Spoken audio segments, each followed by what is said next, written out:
Chapter 3863. Qin Feiyang turned to the fire python and asked, "Brother Fire, you are now the guardian of the Nether King's hell. You control the power of laws here. If I want to go to the Black Tortoise world, can you help me? Because in the Nether King's hell, one couldn't enter the spatial divine object, nor could they enter the Black Tortoise world. And the creatures of the Sky Cloud world must have been sent to the spatial divine object by the Feather Emperor, and the others before they evacuated. Because the Feather Emperor had been in the Nether King's hell for so many years, he knew the rules of the Nether King's hell. Although Qin Feiyang also grasped the ultimate meaning of the karma law, he could only interfere with the rules at most. He couldn't completely ignore the rules. Since he couldn't ignore the rules, he definitely needed the fire python's help. "I can help you." But the fire python hesitated. "Are you afraid that Ice Dragon and Small Beast will know?" Qin Feiyang asked. "Yes. You also know Ice Dragon and Small Beast's attitude towards you. What if they are watching us from somewhere? If I help you, I'm afraid that not only me, but you will also be implicated." Its authority as a guardian was given by Small Beast. Small Beast could take it back at any time. It didn't even have the power to resist. Qin Feiyang looked at the Feather Emperor and the little rabbit and said, "If that's the case, then we have to hurry back to the Sky Cloud world." "Why?" The Feather Emperor and the little rabbit were suspicious. "Because I left those miniature laws in the castle, and now the enemy is in front of us. We have to let everyone around us fuse with the miniature laws and increase their strength." Qin Feiyang frowned. The rules here were really troublesome. Li Feng pondered for a while and looked at Qin Feiyang. "Qin Dage, maybe Ice Dragon and Small Beast won't care about us now." "Why do you say that?" Qin Feiyang was stunned and looked at Li Feng suspiciously. "Because of Longchen. Before the Sky Bell Divine Treasure appeared, didn't Longchen tell you that a catastrophe might befall us in the future? This calamity concerns every single one of us. Furthermore, I'd like to ask you, if this calamity truly descends, what will you choose?" From Longchen's attitude, it's not hard to tell that Ice Dragon and Small Beast should have known about the existence of the Divine Kingdom, and that the Divine Kingdom would make a comeback. Let's talk about Ice Dragon's strength. With his strength, he could have kept Longchen out of this, but Ice Dragon didn't do that. That's why I'm guessing that there must be a problem here. However, Li Feng couldn't figure out what the problem was. "That makes sense." Qin Feiyang nodded and murmured. He lowered his head and pondered. Suddenly, a trace of surprise crept into his eyes. He looked at the crowd and asked, "Do you think it's possible?" Everyone looked at Qin Feiyang. Actually, Ice Dragon and Small Beast don't like the Divine Kingdom either. In other words, the Divine Kingdom might be their enemy. That's why Longchen wants to join forces with me to deal with the Divine Kingdom. And the last time I saw Ice Dragon in the Sky Cloud realm, his attitude towards me seemed to have changed. Could it have something to do with the arrival of the Divine Kingdom? There's one more thing. It's impossible that Ice Dragon and Small Beast don't know about the changes in the Sky Cloud realm. Not long ago, when Longchen got the badge and wanted to erase the blood contract, Ice Dragon must have known what we were going to do. But at that time he didn't stop us. Instead, he took the initiative to dissolve the blood contract, allowing Longchen to control the badge. Does Ice Dragon's behavior mean that he acquiesced? Qin Feiyang analyzed the situation one by one. In the end, the more he thought about it, the more likely it was. The enemy of Ice Dragon and Small Beast? If that's the case, then the Divine Kingdom isn't as simple as what my sister-in-law said. Because behind Ice Dragon and Small Beast, there's the God of Creation. How powerful is the God of Creation? How could he tolerate the Divine Kingdom running amok in his world? The Feather Emperor was surprised and couldn't help but turn his head to look at the Princess of the Divine Kingdom. The Princess of the Divine Kingdom was silent for a while.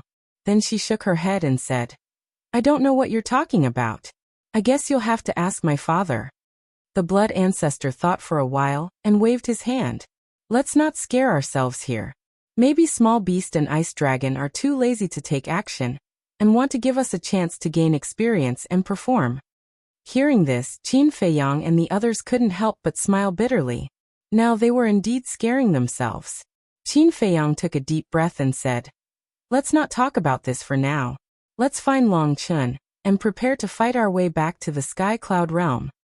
Actually, there's no need to find Long Chun. There's no need to trouble the fire python. I can let you go to the Black Tortoise realm. The Feather Emperor smiled. What do you mean? Qin Feiyang was surprised. If the Feather Emperor could let him go to the Black Tortoise realm, did that mean he could completely ignore the rules of hell? Actually, I have a secret. Even people like the Dragon King don't know about it. The only people who know about it are the Blood Ancestor, Little Rabbit, Big Brother, and Sister-in-law. The Feather Emperor smiled mysteriously. What secret? Qin Feiyang was surprised. The Feather Emperor waved his hand. Accompanied by a divine light, a golden badge appeared. This is... Qin Feiyang and the others stood up and stared at the badge in disbelief. This badge was exactly the same as Long Chen's badge. The only difference was that the pattern on it was different. The pattern on Long Chen's badge was a divine dragon. However, the emblem had the word God on it. You're surprised, aren't you? This badge is different from Long Chen's badge, but the ability is the same. The Feather Emperor looked at Qin Feiyang and laughed. The ability is the same. Qin Feiyang's eyes trembled. In other words, this badge could also ignore the rules? Didn't you ask me before why I could send Qin Batian and the others directly to the ancient world? The reason is because of this thing. The Feather Emperor said. I see. Then where did you get this badge? Qin Feiyang was surprised. The Feather Emperor looked at the princess of the Divine Kingdom. Qin Feiyang was slightly surprised. He couldn't help but look at the princess of the Divine Kingdom and ask carefully, "Is it yours?" "It's mine." The princess of the Divine Kingdom nodded and smiled. Qin Feiyang was stunned. When we were attacked by the Dragon King, we knew that the Dragon King wouldn't let us go easily. We also knew that if we wanted to survive in the Nether King's hell, we had to solve the rules here first. So at that time, sister-in-law gave this badge to me. The Feather Emperor explained. Qin Feiyang looked at the princess of the Divine Kingdom and asked, "Did you bring this badge from the Divine Kingdom?" "Of course." The princess of the Divine Kingdom nodded. "That's great news," Lin Feng said with a smile. Qin Feiyang was pleasantly surprised. With this badge, he didn't need to look for Long Chun anymore. Although they were in a cooperative relationship now, whether it was Long Chun or Qin Feiyang, they didn't want to be too involved with each other. "Since you have this badge, why didn't you go to the Sky Cloud realm to pick us up? Why did you let us come to the Nether King's hell by ourselves?" Li Feng looked at the Feather Emperor and the little rabbit with dissatisfaction. "Kid, you don't know shit. The Divine Kingdom has already arrived. Would they dare to go to the Sky Cloud realm? Besides, they don't know when we came out of the Sky Bell Divine Treasury and hid in the Sky Cloud realm. If we were discovered, wouldn't we be in danger?" The Blood Ancestor patted Li Feng's head and glared at him. "That's right. At this time we can't do anything risky. Besides, we all know that you have a badge and have already told sister-in-law in advance. Why would we go to the Sky Cloud realm?" The Feather Emperor said. "Well, anyway, you are seniors. What you said is reasonable." Li Feng pursed his lips. "You're still not convinced?" The Blood Ancestor frowned. "How would I dare?" Li Feng shrunk his neck. His aggrieved look was funny. "In that case, there's no hurry to go back to the Sky Cloud realm. Let's go to the Black Tortoise realm first." Qin Feiyang looked at everyone and smiled.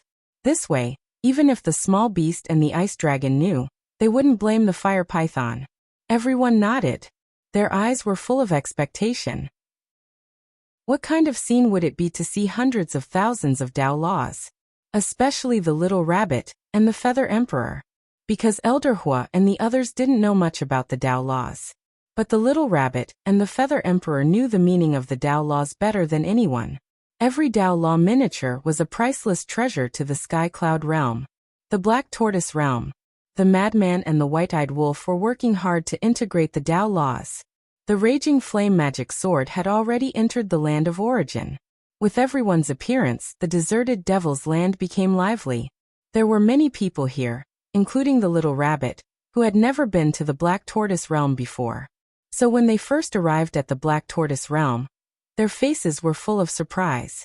As for Elder Hua and the others, they were already familiar with the Black Tortoise realm. However, looking at the Black Tortoise realm many years later, they couldn't help but feel shocked. Compared to the past, the current Black Tortoise realm was much bigger. Especially the Spirit Vein and Crystal Vein here. They didn't know what level they had grown to. It was like an immortal palace. Feel free to look around. Qin Feiyang left behind a sentence and quickly entered the ancient castle. He opened the iron box and took out the interspatial ring with the Tao laws. This is the hope of the Sky Cloud realm. Qin Feiyang looked down at the interspatial ring and muttered in a low voice. He turned around and walked out of the ancient castle. He rushed in front of the Feather Emperor and the little rabbit and handed the interspatial ring to the Feather Emperor. If they didn't look, they wouldn't know. With one look, the Feather Emperor and the little rabbit were stunned. This was too much. Compared to the Tao laws they had obtained in the Sky Bell Divine Treasure, it was completely different. Moreover, before entering the Sky Bell Divine Treasure, they didn't expect Qin Feiyang and the others to bring back many Tao laws. Because they knew the situation of the Sky Bell Divine Treasure, it was enough to keep their lives and come back alive. But they never expected that in the end, they would bring back so many Tao laws. What was a divine treasure? This was a divine treasure. With these Tao laws, the future Sky Cloud realm would definitely undergo earth-shaking changes. Chapter 3864. Feather Emperor came back to his senses and looked at Qin Feiyang asking, "How many exactly?"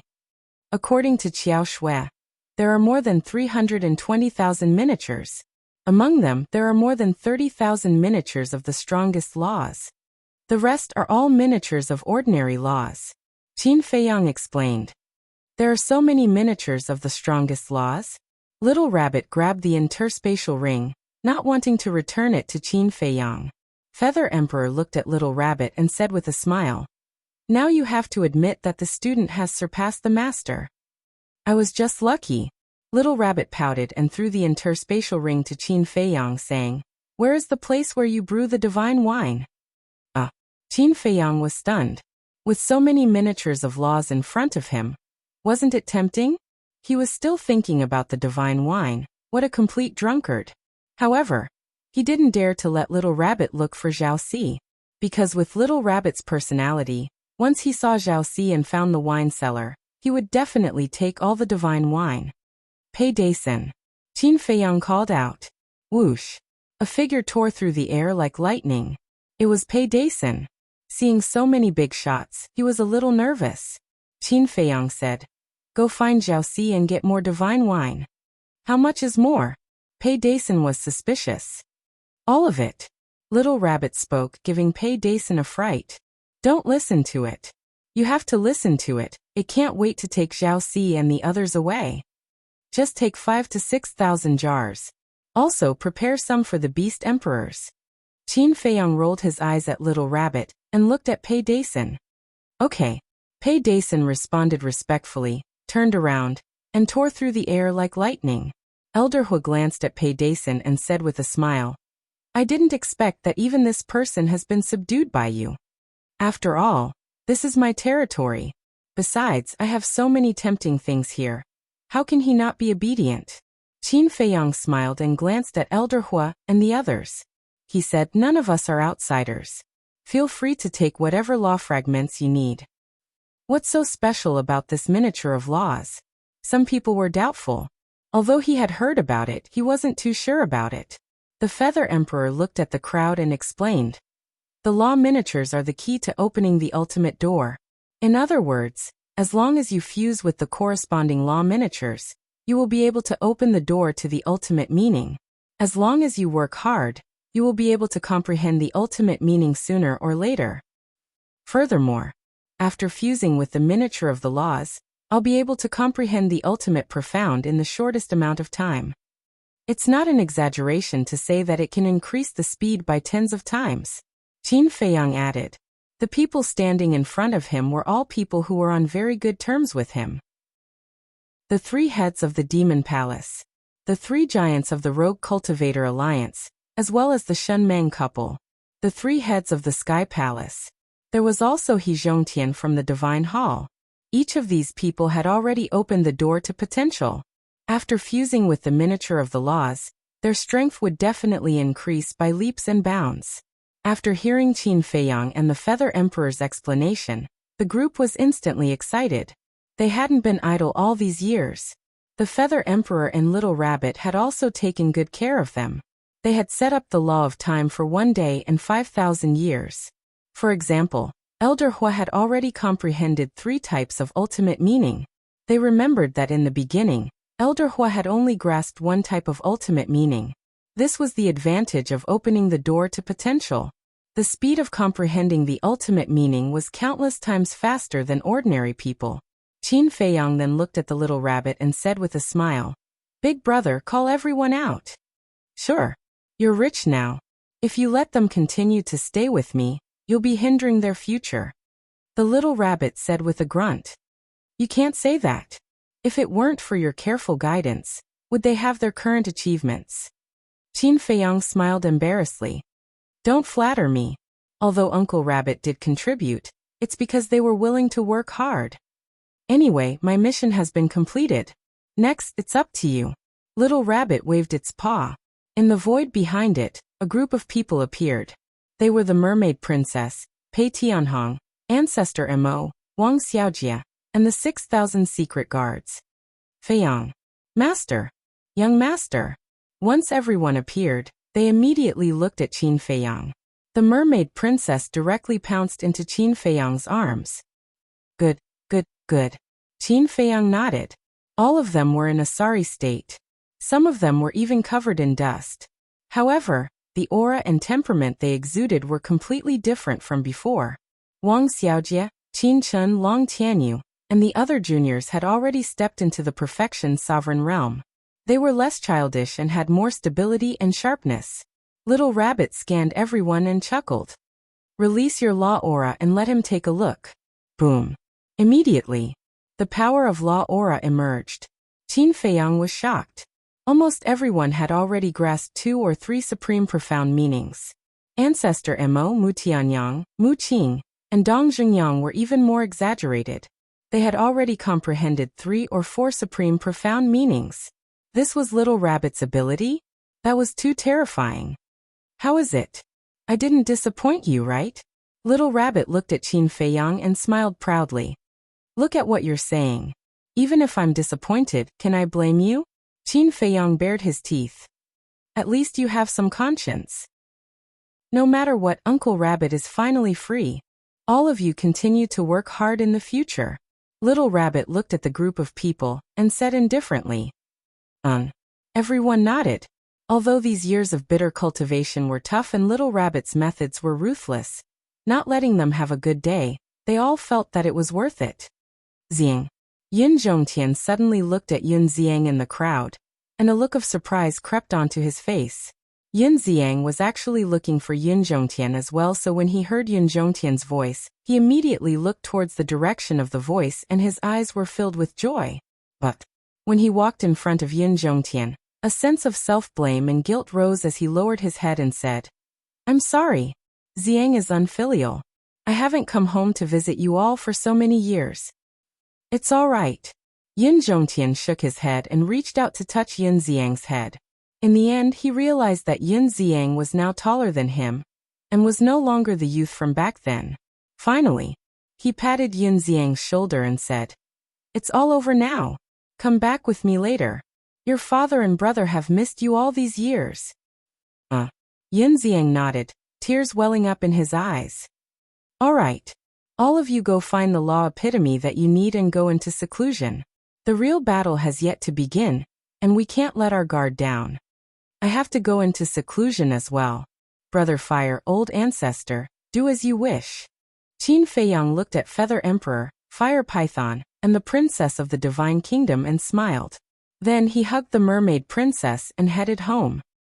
Going into seclusion? It's obvious that he's going in a hurry. Young people these days. Feather Emperor shook his head. "Weren't you young once too?" Little Rabbit said in disdain. Feather Emperor raised his eyebrows and said angrily, "Do you feel uncomfortable if you don't bicker with me for a day?" "Who's bickering with you?"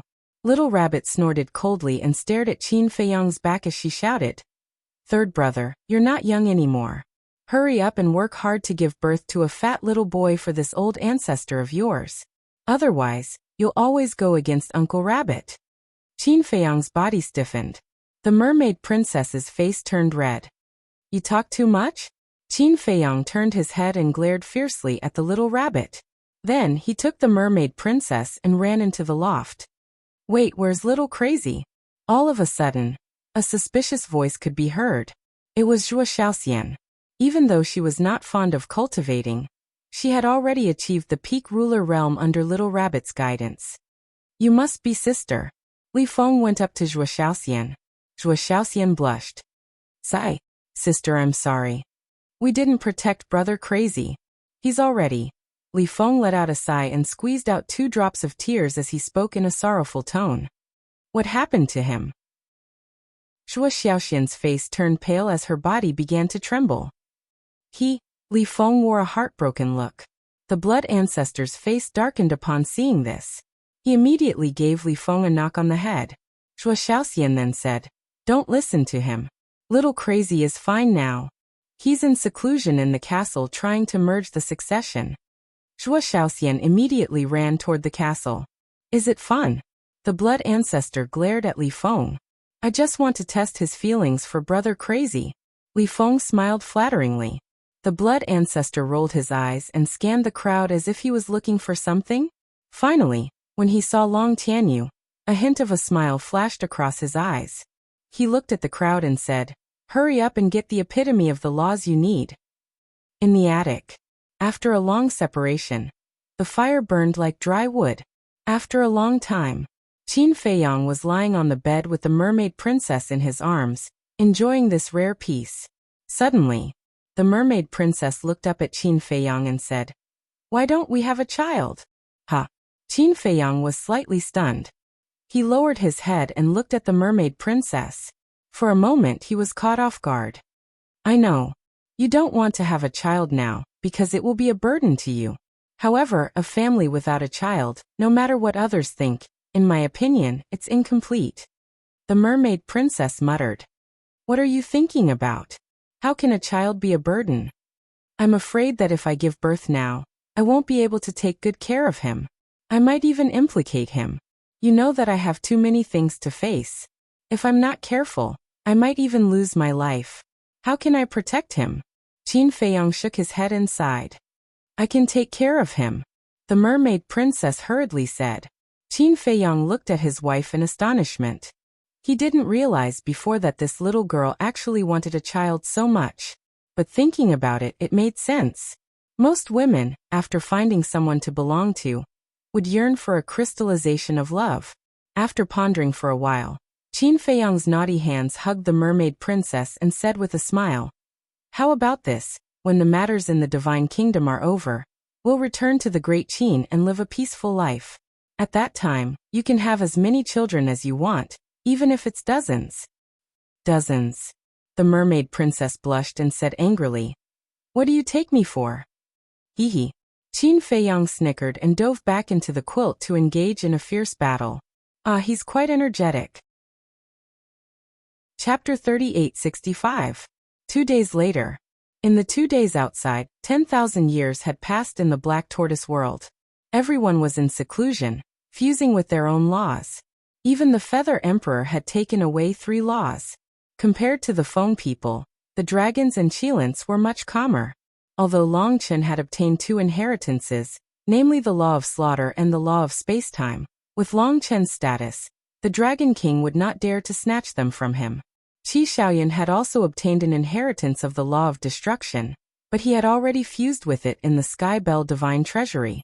Thus, even if the Qilins coveted it, they would not have a chance. However, although the Dragon King and the Qilin Master did not obtain inheritances like Feng Ho, they still obtained many laws and sovereigns. Long Chen and Qi Xiaoyan had found these laws and sovereigns in the Sky Bell Divine Treasury later on. However, nobody knew the exact number of laws and sovereigns. But it was not hard to imagine that Long Chen had obtained more than Qi Xiaoyan. Although Qi Xiaoyan was also in control of the Qilin race's sovereign weapon, Long Chen had the Heavenly God Sword. After all, Long Chen had already swept through the Heaven Bell Divine Treasury, before encountering the bloodthirsty Devil King and the others. Of course, no matter how much they obtained, they would not be able to compare to Qin Feiyang. Moreover, they had also told the Dragon King and the Qilin Master about Qin Feiyang's actions in the Primal Chaos Royal City. When the two heard this, they had mixed feelings. Why was this kid so outstanding? No matter where he went, he would be able to make a name for himself? He was even able to establish a relationship with the Primal Chaos Divine King? Who was the Primal Chaos Divine King? She was the ruler of the Sky Bell Divine Treasury, and possessed great authority. How could one not gain benefits by establishing a relationship with her? Although Long Chun and Qi Shaoyan did not know how many laws and sovereigns Qin Feiyang had obtained in the Primal Chaos Royal City, they could imagine that it would be an astonishing number. After all, nothing was more important than the undead breakthrough pill in the Sky Bell Divine Treasury. For now, both the Dragon King and the Qilin Master were somewhat regretful. Why couldn't he bear it for a while? Why did he have to shed all pretense of cordiality with Qin Feiyang? Otherwise, Qin Feiyang might have even given them some of his law miniatures. As for the Feng people, originally, Princess Huafeng still had some law miniatures on her body. She, the White-Eyed Wolf, Long Chun, the Masked Shura, the Sea Lion King, and the others had collected them on their way to the exit. The harvest was not bad either. There were dozens of miniatures in total. Under the care of the White-Eyed Wolf, she alone obtained more than 10 miniature shadows. She had originally intended to hand over these 10 miniatures to Feng Ho. However, she didn't expect Feng Ho to snatch the inheritance that Daifuku had left for her. She even wanted her to hand over the Frost Sparrow Sword and Phoenix Bell. Furthermore, whether it was her grandfather, Hua Dahong, or her rival, Bing Changtian, or those elders, she was extremely disappointed with what they had done. Therefore, she did not hand them over. In the cave abode, Princess Huafeng had been staying in the cave abode for the past 2 days without saying a word. She looked extremely haggard. Even when the Fire Feng people looked at her and comforted her, she acted as if she didn't hear them. This made the Fire Feng people's heart ache. She used to be such a cheerful child, but now she had become like this. If it was because of outsiders, he could still understand. However, all of this was because of Feng Ho, because of his clansmen. Child, I'm sorry. Father is incompetent. I don't even have the courage to fight for you. Yes. He blamed himself. Not to mention the sovereign divine weapon. That inheritance was obviously left to his daughter by Daifuku. However, in the face of Feng Ho and his clansmen, he didn't even have the courage to fight for it. He could only let his daughter suffer this grievance silently. In fact, he also wanted to go and reason with Feng Ho several times, but before he could walk out of the cave abode, he couldn't help but feel afraid. He hated himself for being weak. He hated himself for being incompetent. If he could be stronger and braver, his daughter might not have suffered this grievance. And Daifuku? He had been staying by Princess Huafeng's side. Looking at the sullen Firewind First Princess, his heart hurt more than anyone else's. Although he was a follower, he had watched Princess Huafeng grow up since she was a child. Princess Huafeng treated him as a family member. He also took care of Princess Huafeng as his own granddaughter. Now that Princess Huafeng was treated like this by Feng Ho and his clansmen, he hated her more than anyone else in his heart. Even, he wanted to go and find Qin Feiyang and the White-Eyed Wolf. That's right. He was unwilling to accept this. However, he found that Bing Changtian was actually spying on them in the dark. There was no doubt that this must have been arranged by Feng Ho. While he was angry, he was also disappointed. Not only did he take away their inheritance, but he also asked someone to spy on them. What did he think they were? Prisoners? He couldn't be so excessive. After all, they had made great contributions in the Heavenly Bell Divine Treasure. Because if it weren't for him and Princess Huafeng, not to mention the inheritance of the law of cause and effect, not to mention the Frost Sparrow Sword and the Phoenix Bell, even the Fire Phoenix Sword and the other Dominator divine weapons would have all fallen into Qin Feiyang's hands. Anyone with a bit of conscience wouldn't treat them like this. Another 2 days passed. The Fire Feng people came to the cave abode again. Looking at his daughter who was still sitting in the cave abode without saying a word, his heart felt as if it was blocked by a big stone. Patriarch. I don't accept this. They can't treat Her Highness like this. Why don't you think of a way to inform Qin Feiyang and the Golden-Winged Wolf King? They will definitely come to seek justice for Her Highness. Daifuku clenched his hands tightly, looking at the Fire Phone people secretly transmitting his voice, his brows full of hostility. Inform Qin Feiyang and the Golden-Winged Wolf King. The Fire Phone people's body stiffened. Daifuku actually had such a terrifying thought. If Feng Ho knew about this, it would be difficult for him to escape death. Patriarch, I don't want to hide it from you anymore. The princess and the Golden-Winged Wolf King have already gotten together. Daifuku gritted his teeth and transmitted his voice to the Fire Phone people. What? The Fire Phone people's eyes trembled. Daifuku secretly said, Don't misunderstand. The Golden-Winged Wolf King did not force the princess. They are in love with each other. In love with each other. The Fire Phone people murmured. He really didn't expect the situation to develop to this point. Falling in love with the Golden-Winged Wolf King. If this was known by Feng Ho and the Patriarch, wouldn't they be furious on the spot? People like Bing Changtian would be able to confidently say that Wu had colluded with Qin Feiyang and others. Patriarch, I know what you're thinking. In fact, at first, I was very worried. Because I was afraid that Qin Feiyang and others would take advantage of the princess. But over the years, when I got along with Qin Feiyang and others, I found that they are not such people at all. Instead of taking advantage of us, they are always considerate of us. And the Golden-Winged Wolf King also dotes on the princess, and doesn't want her to be wronged at all. Patriarch, I don't care what others think. I just want to know what you think. Because you are the princess's father, no one loves her more than you. If the princess and the Golden-Winged Wolf King insist on being together, what will you do? Daifuku secretly asked. At this moment, the Fire Phone people's heart was in a mess. He looked at Princess Huafeng, who was sitting inside, and then looked at Daifuku, who was looking forward to it. He knew Daifuku would not object. He even caught a trace of hatred in Daifuku's eyes. This was hatred for Feng Ho and his clansmen. Sister, are you there? Suddenly, a laugh rang out. Daifuku and the Fire Phone people's eyes suddenly turned cold.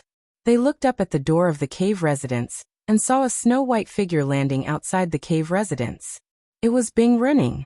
After many years, her physical body had been rebuilt. At this moment, she looked inside the cave residence. When she saw the Fire Phone people, she laughed and said, Uncle is also here. What are you doing here? The Fire Phone people frowned. Uncle, I grew up with my sister, and we are like sisters. Now that she has returned from the Heaven Bell Divine Treasure, as her sister, of course I have to come to visit her. After Bing Running finished speaking, she directly entered the cave residence without the consent of Daifuku and the Fire God. The Fire Phone people and Daifuku couldn't help but frown. Visit. Put away your hypocrisy and false feelings. Not only would this face not make people grateful, but it would make people disgusted. Daifuku stepped in front of Bing Running and said lightly, The princess needs to rest, please leave. Bing Running raised her eyebrows and looked at the Fire Phone people, saying, Uncle, now a random follower of your Fire Phoenix clan dares to order me around? Daifuku stepped back. She is the princess of the Ice Phoenix clan. The Fire Phone people waved his hand. Daifuku clenched his hands and retreated to the side. Bing Running looked at Daifuku disdainfully, then looked at the Fire Phone people and laughed. Uncle is reasonable. What's the matter? If there's nothing, don't disturb Wuer's rest. The Fiery Phoenix Patriarch asked calmly. Uncle, I'm concerned about my sister. How is this disturbing? Bing Running shook her head sadly and directly walked past the Fire Phone people. She walked to the opposite side of Princess Huafeng and sighed. Sister, I haven't seen you for a long time. Look at you, you have lost weight. Princess Huafeng finally reacted. She raised her head and looked at Bing Running. She could clearly see a trace of mockery in Bing Ruoning's eyes, but she ignored it and said indifferently, Defu, see the guest out. Please. Daifuku immediately stepped forward and pointed outside the cave residence, looking at Bing Running expressionlessly. Ah. Good people don't have good karma. Bing Running shook her head and sighed. She turned around and walked out of the cave residence. But after a few steps, She suddenly stopped and looked at Princess Huofeng with a smile. Sister, you recognize this sovereign divine weapon, right? As soon as she finished speaking, a long sword appeared. It was the Ice Sparrow sword. Why is the Ice Sparrow sword in your hands? Daifuku immediately said angrily. Wasn't it given to Feng Ho? Why is it in this woman's hands? Didn't I lose the Ice Phoenix sword in the Sky Bell Divine Treasure? So Lord Feng Ho gave the Ice Sparrow sword to my father as compensation for the loss of the Ice Phoenix clan. And my father gave the Ice Sparrow sword to me. Bing Renning chuckled. Her words were full of mockery. She meant, see, I lost the Ice Phoenix sword, but not only was I not punished by Feng Ho, I even received a sovereign divine weapon. But what about you? You fought so hard in the Sky Bell Divine Treasure, but in the end, you didn't get anything and ended up in such a sorry state. You must feel terrible. Chapter 3866. Don't go too far. Daifuku growled. He was on the verge of going berserk. He was already furious. Now Bing Renning deliberately came to show off.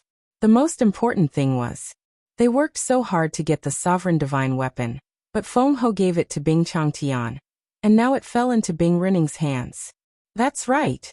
He was just unhappy. What did Bing Renning contribute to the Heavenly Bell Divine Treasure? Nothing. Not only did she not contribute, but she also lost the Ice Phoenix sword. Looking at him and Princess Huofeng, not only did they bring back an inheritance, but they also got the Ice Sparrow sword and the Phoenix Bell, making up for the losses Bing Renning caused to the Feng people. Even the reason why Qin Feiyang didn't take the Fire Phoenix sword and the other 9 sovereign divine weapons was because he was giving them face. Such a great contribution, but not only was the inheritance stolen, but she was also locked up here like a prisoner. Why? The more Daifuku thought about it, the angrier he became. What fairness was there to speak of? At this moment, the Fire Feng people was also burning with anger, because in his heart, he was also indignant. His daughter had been sensible and obedient since she was young. She always looked at the big picture in everything she did. Even if he was right, she had always been tolerant. For the Feng people, it could be said that this daughter had sacrificed too much. But what did she get in return? It was injustice, humiliation, and trampling. He was not convinced. Get lost. Get lost right now.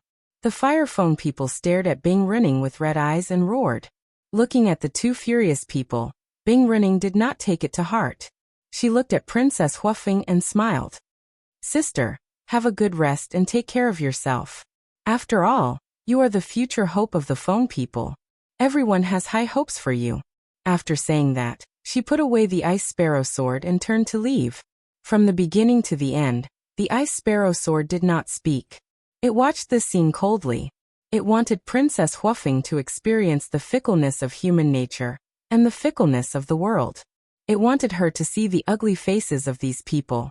Because in this world, not everyone could use sincerity and tolerance in exchange for the respect of others. In short, the Frost Sparrow sword was watching from the sidelines. It was telling Princess Huofeng that the more you tolerate some people, the more arrogant they become. Moreover, in this world, as long as it was related to benefits, there would be no fairness. You want fairness? Fine. Fight for it yourself. Others will not help you, nor will they sympathize with you. Instead, they will hit you when you are down and take the opportunity to ruthlessly trample on your dignity. Anyway, if he wasn't strong enough, then he couldn't blame his opponent for being merciless. Now look at Princess Huofeng. She sat on the stone bench with her head lowered. Her expression was filled with disappointment and self-mockery. Even so, she still couldn't awaken the conscience of Feng Ho and her clansmen. Since that was the case, what was there to be reluctant about? Just as Bing Renning was about to walk out of the cave, Princess Huofeng slowly raised her head and looked at the Fire Feng people and Daifuku. The Fire Feng people's chief wanted to comfort him, but he didn't know what to say. However, Daifuku saw a different color in Princess Huofeng's eyes. A trace of a smile could not help but crawl onto his aged face. He knew this princess had awakened. At the same time, a smile also appeared on Princess Huofeng's face. Yes, blindly enduring would only make her seem weaker. Since sincerity couldn't be exchanged for respect, then she would fight for it herself. Swish. Immediately, she suddenly stood up, and a fierce aura spread out. Bing Runing was shocked. She quickly turned to Princess Huofeng and found that the haggard and sad look on Princess Huofeng's face had disappeared. In fact, Bing Runing even had an illusion. It was as if an empress was awakening in front of her, and a sense of fear rose in her heart uncontrollably. The Fire Phone People's chief also stared blankly at Princess Huofeng. Suddenly, the daughter he had watched grow up seemed to have become a different person, a little strange. Even he felt a great pressure from Princess Huofeng. "Father, leave everything to me." Princess Huofeng smiled at the Fire Phone People's chief and looked up at Bing Runing. At this time, her face was glowing, and her eyes were full of spirit. There was an unprecedented confidence between her eyebrows. Dada. Suddenly, she took a step forward. Step by step, she walked towards Bing Runing. Seeing this, Bing Runing suddenly looked a little flustered. "What do you want to do?" She tried to calm herself down as she retreated, but no matter how hard she tried, she couldn't suppress the panic in her heart and the fear on her face. "I've been giving in to you since we were young. I still remember that when we were young, Daifuku and Xiaofu saw that I was bored, so they made a wooden horse for me to ride. At that time, when you saw the wooden horse, you insisted on asking me for it. I was really reluctant to give it up, but father asked me to give it to you. Okay, I'll give it to you. If worse comes to worst, I'll ask Daifuku to make another one. I don't know if you still remember what happened later, but I've never forgotten it. I was kind enough to let you have the wooden horse, but you accidentally fell down. But your father, Bing Changtian, came and scolded me, saying that I shouldn't have given this rubbish to you to play with. Do you know how wronged I was at that time?" Princess Huofeng said slowly with a smile on her face. At this time, Bing Runing had already left the cave residence, and the panic on her face was even stronger. Bing Changtian, who was hiding in the dark, saw Bing Runing's expression and couldn't help but feel a little suspicious.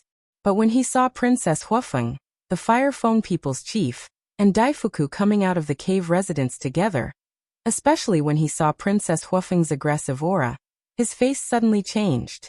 He quickly ran out, stood in front of Bing Runing, and shouted, "What do you want to do? You want to bully my daughter with your numbers?" Seeing Bing Changtian, Bing Runing couldn't help but feel relieved, and her mind calmed down. Princess Huofeng glanced at Bing Changtian, then looked at Bing Runing and continued, "See? This is your father's face. No matter what happens, he will not ask who is right or wrong first. He will blame me as soon as he comes, thinking that I must be the one bullying you." "What did you say? How dare you talk to your elders like this? Do you have any manners?" Bing Changtian was furious. But Princess Huofeng turned a deaf ear to him, and her face was full of disgust. She looked at Bing Runing and continued, "There are too many things like this, but they are all trivial. I don't want to bother with you. Because since I was young, Father Daifuku and Xiaofu taught me that as the princess of the Fire Phoenix clan, I can't be willful. No matter what I do, I have to put the interests of the Phone people and the safety of my clan first. So even when you tried to kill me in the Death Glacier, I didn't really care about it. I didn't even mention it again. But what about you? What did you do to repay me? You schemed to hurt me and humiliated me whenever you had the chance. You even called me sister. Don't you feel disgusted when you hear it?" Princess Huofeng's aura was getting fiercer. The other cave dwellers of the Phone people were also nearby. When they sensed Princess Huofeng's aura, they all ran out in surprise. "Wu, what are you doing? Who let you come out? Haven't you had enough? Go back and reflect on your mistakes." Hua Dahong shouted. "Did I do anything wrong? If so, may I ask my beloved grandfather, what did I do wrong? Why do I need to reflect on my mistakes?" Princess Huofeng looked at Hua Dahong and said lightly. Hua Dahong said in a deep voice, "You colluded with Qin Feiyang. Isn't that wrong?" "Colluded with Qin Feiyang," Princess Huofeng murmured. Even now he was still slandering her. And the person slandering her was her own grandfather. She couldn't help but laugh at herself. Was this the family she had been protecting? How ridiculous. "What are you doing?" Hurry up and take her in. Do you want to mess around with her? Hua Dahong looked at the Huafeng people and shouted. But this time, the Huafeng people didn't listen to his biological father anymore. If Bing Renning hadn't come, he might have persuaded Princess Huafeng. But now he couldn't see fairness and hope in the Feng people. This was a group of selfish people. Moreover, if he still blamed his daughter at this time, then his daughter would really be in despair. Good. All of you are unfilial. Hua Dahong was furious. Bing Renning looked at all this with murderous intent in her eyes. She felt wronged and said, Elders, ancestors, I came to visit my sister out of kindness, but I didn't expect her to kill me. What? The group of elders were also furious. They glared at Princess Huafeng and shouted, You even dare to kill your own clansmen. It seems like you've really grown up and can be lawless. This matter must be severely punished. Kneel down and admit your wrongs. Otherwise, don't blame us for being impolite. Can you be reasonable? Daifuku couldn't help but shout when he heard this. Daifuku. Princess Huafeng stopped Daifuku and glanced at the elders and reclusive elders. She smiled and said, I really want to laugh. When Bing Renning tried to kill me, why didn't I see you all so indignant? Is my life really so worthless? Aren't you still alive? A reclusive elder of the Ice Phoenix clan said in a deep voice. This makes me want to laugh even more. I'm not dead, so you can ignore Bing Renning's mistake. Even when Qi Xiong joined forces with the other clan leaders to sneak attack Qin Feiyang, Bing Changtian wanted to kill me personally. Did you hold him responsible? No. Even my own grandfather didn't ask for an explanation on my behalf. Princess Huafeng turned her eyes and looked at Hua Dahong. Hua Dahong's eyes were evasive, as if he didn't dare to look into Princess Huafeng's eyes. Princess Huafeng shook her head and smiled. She glanced at the elders and reclusive elders and asked, Bing Renning is one of the Feng people. Am I not? Is it that in your eyes, my tolerance is a matter of course? When the group of people heard this, they all lowered their heads and blushed. Chapter 3867. Answer me. You are so nice to Bing Changtian and his daughter. Why are you so mean to me? What did I do wrong? Can you tell me? Princess Huafeng looked at the group of people and asked. Bing Changtian glanced at the group of elders and reclusive antiques who were speechless. Killing intent flashed in his eyes.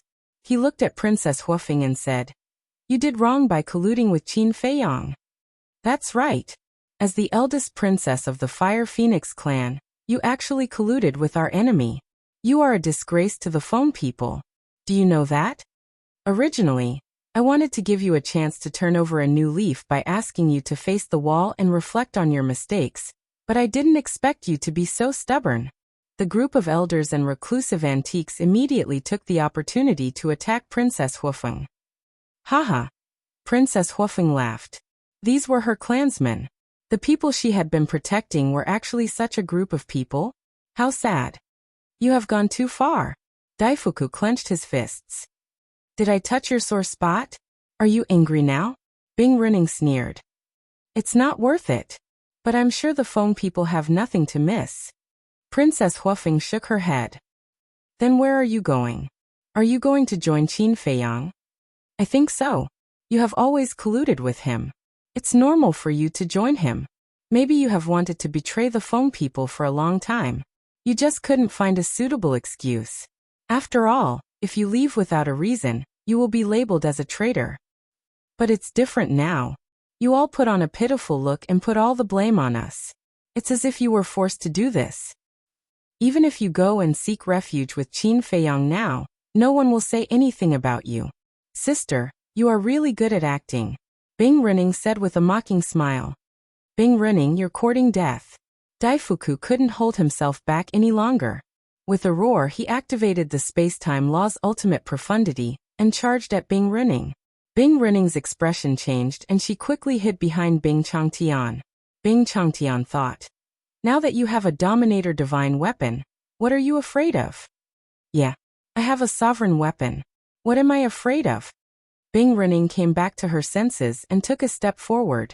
The Frost Sparrow sword appeared in her hand and shone with earth-shattering sharpness. Daifuku's ultimate profundity of spacetime shattered on the spot. What's the situation?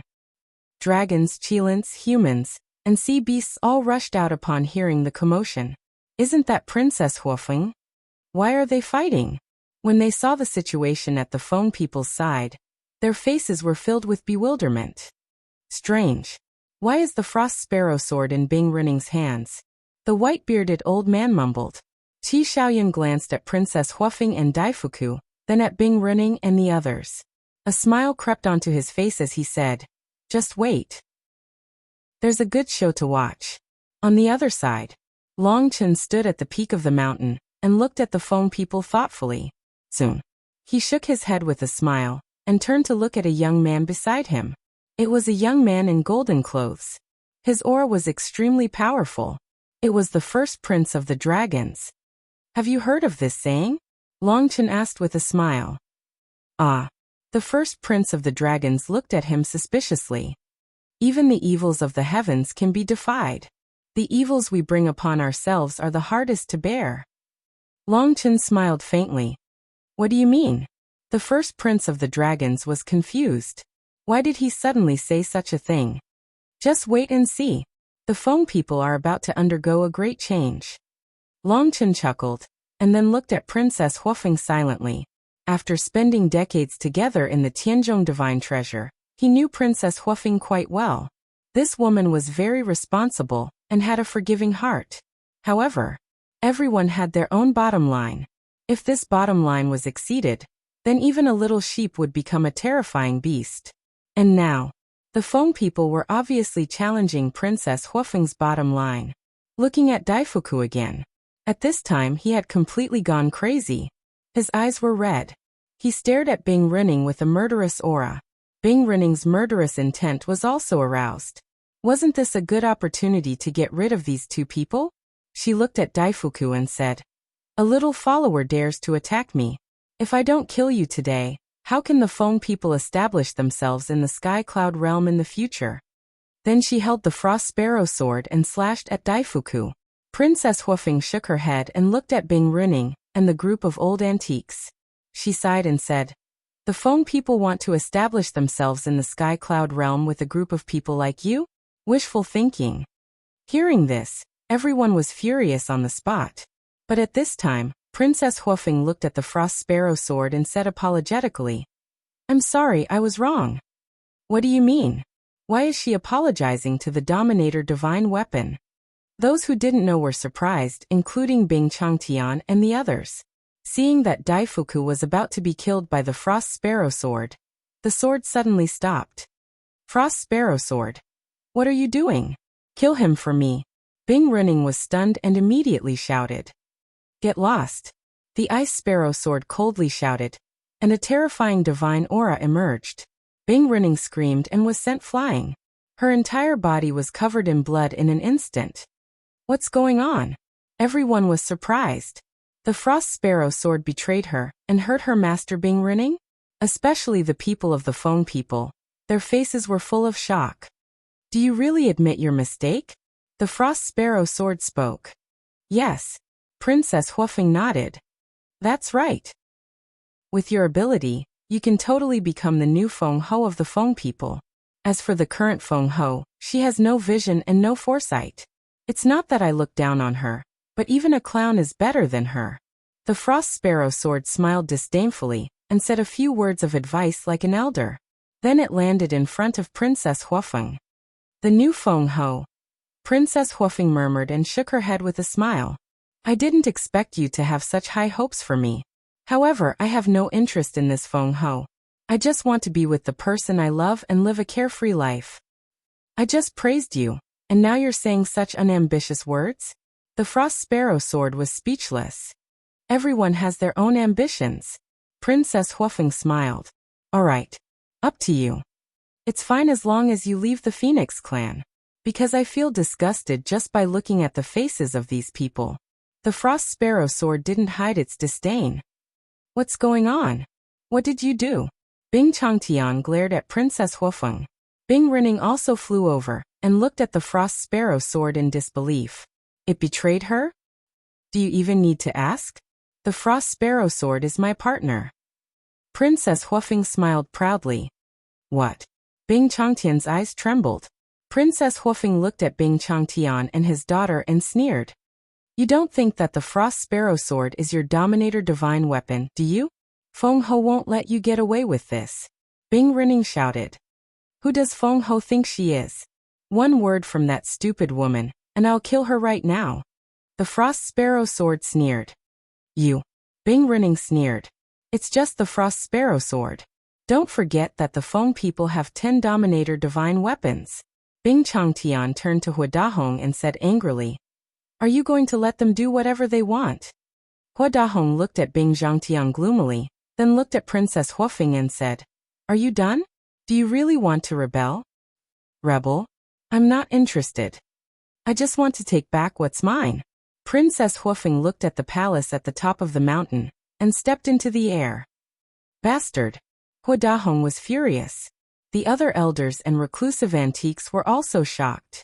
This was because they knew that the Fire Phoenix eldest princess was definitely going to find the Phoenix Empress to take back the inheritance. Clang! Hua Dahong waved his hand and the Phoenix Bell appeared. The Fire Phoenix sword and other Dominator divine weapons also appeared. Princess Huofeng looked at Hua Dahong and said, No wonder you don't care about your own granddaughter. Feng Ho gave the Phoenix Bell to you.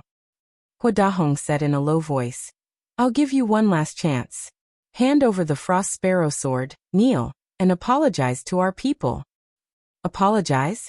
Apologize. Do they have the right to apologize? Princess Huofeng looked at the Phoenix Bell with disdain and bowed. Please come back. Clang.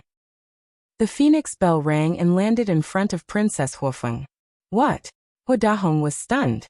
What was going on with these 2 Dominator divine weapons? Wu-er. The Fire Foam people's chief's eyes trembled when he saw this. He was happy. It was obvious that these 2 Dominator divine weapons only recognized his daughter. Now he could better understand the grievances in Princess Fire Phoenix's heart. Daifuku had left the inheritance to her, and the 2 Dominator divine weapons only recognized her. However, for the unity of the Foam people, she was willing to give the inheritance and the 2 Dominator divine weapons to Feng Ho. She sacrificed so much, but what did she get in return? Scolding, hatred, and slander. If Feng Ho hadn't given the Frost Sparrow Sword to Bing Changtian and his daughter and crossed the line, his daughter would have chosen to remain silent. Yes, this daughter of his had never disappointed him. However, these clansmen had disappointed his daughter. He wasn't angry at his daughter's choice. Instead, he silently supported her. Whoever dares to stop me will be killed without mercy. Princess Huofeng scanned the crowd and said coldly. Then, she stepped onto the mountain peak with the 2 Dominator divine weapons. What are you waiting for? Take her down. Hua Dahong, Bing Changtian, and the others looked at the Dominator divine weapons and shouted. However, the group of sovereign divine weapons remained silent and indifferent. What do you mean? She has openly betrayed us and is going to offend Lord Feng Ho. What are you still doing here? Go. A reclusive old antique shouted anxiously. You better shut up for this ancestor. The Fire Phoenix sword snorted. What? Even you want to betray us? The reclusive old antique roared. Clang. The Fire Phoenix sword vibrated, and a wisp of sword energy shot out. The reclusive old antique screamed and his body was shattered in the air. This, Bing Changtian, Bing Renning, Hua Dahong, and the others were stunned. The Fire Phoenix sword attacked them. Chapter 3868. This was simply unbelievable. It was understandable that the Frost Sparrow Sword and the Phoenix Bell were helping Princess Huofeng. After all, Princess Huofeng obtained them from the Sky Bell Divine Treasure. However, this Fire Phoenix Sword was once subdued by Feng Ho. In other words, Feng Ho was the owner of the Fire Phoenix Sword. However, the Fire Phoenix Sword was also helping Princess Huofeng at this moment. Not to mention the people of Feng people, the people of the other forces were also in disbelief. What's going on? Also, what did the Frost Sparrow Sword mean? It actually said that Princess Huofeng has the ability to become the new Feng Ho. Is it encouraging her to usurp the throne? Everyone was discussing. However, Princess Huofeng turned a deaf ear to all of this. She stood on the mountain peak and stared at the palace gate. Since my concession can't be exchanged for sincerity, then no one can take away what belongs to me. As her voice fell, the law of fire rolled out, and the mountain peak instantly turned into a sea of fire. A flaming statue stood in the middle of the sea of fire, like a god that ruled all directions. This is the ultimate profundity of the law of fire. She has actually comprehended an ultimate profundity. Everyone was shocked. However, as the ultimate profundity of the law of fire was activated, the power of laws descended from the sky. What? There's actually the power of laws. When the frost sparrow soared and the phoenix bell awakened, the power of laws didn't descend. However, when she activated the ultimate profundity, she actually violated the rules? Everyone was shocked again. Princess Huofeng also raised her eyebrows slightly and looked up at the sky. Don't worry. The frost sparrow sword smiled domineeringly. Its sharpness covered the sky and covered the earth, and like a torrent, it blasted toward the power of laws. Boom. The two collided. The power of laws of hell was actually crushed by the frost sparrow sword's sharpness. It's so strong? Everyone was dumbfounded. At the same time, Black Tortoise World.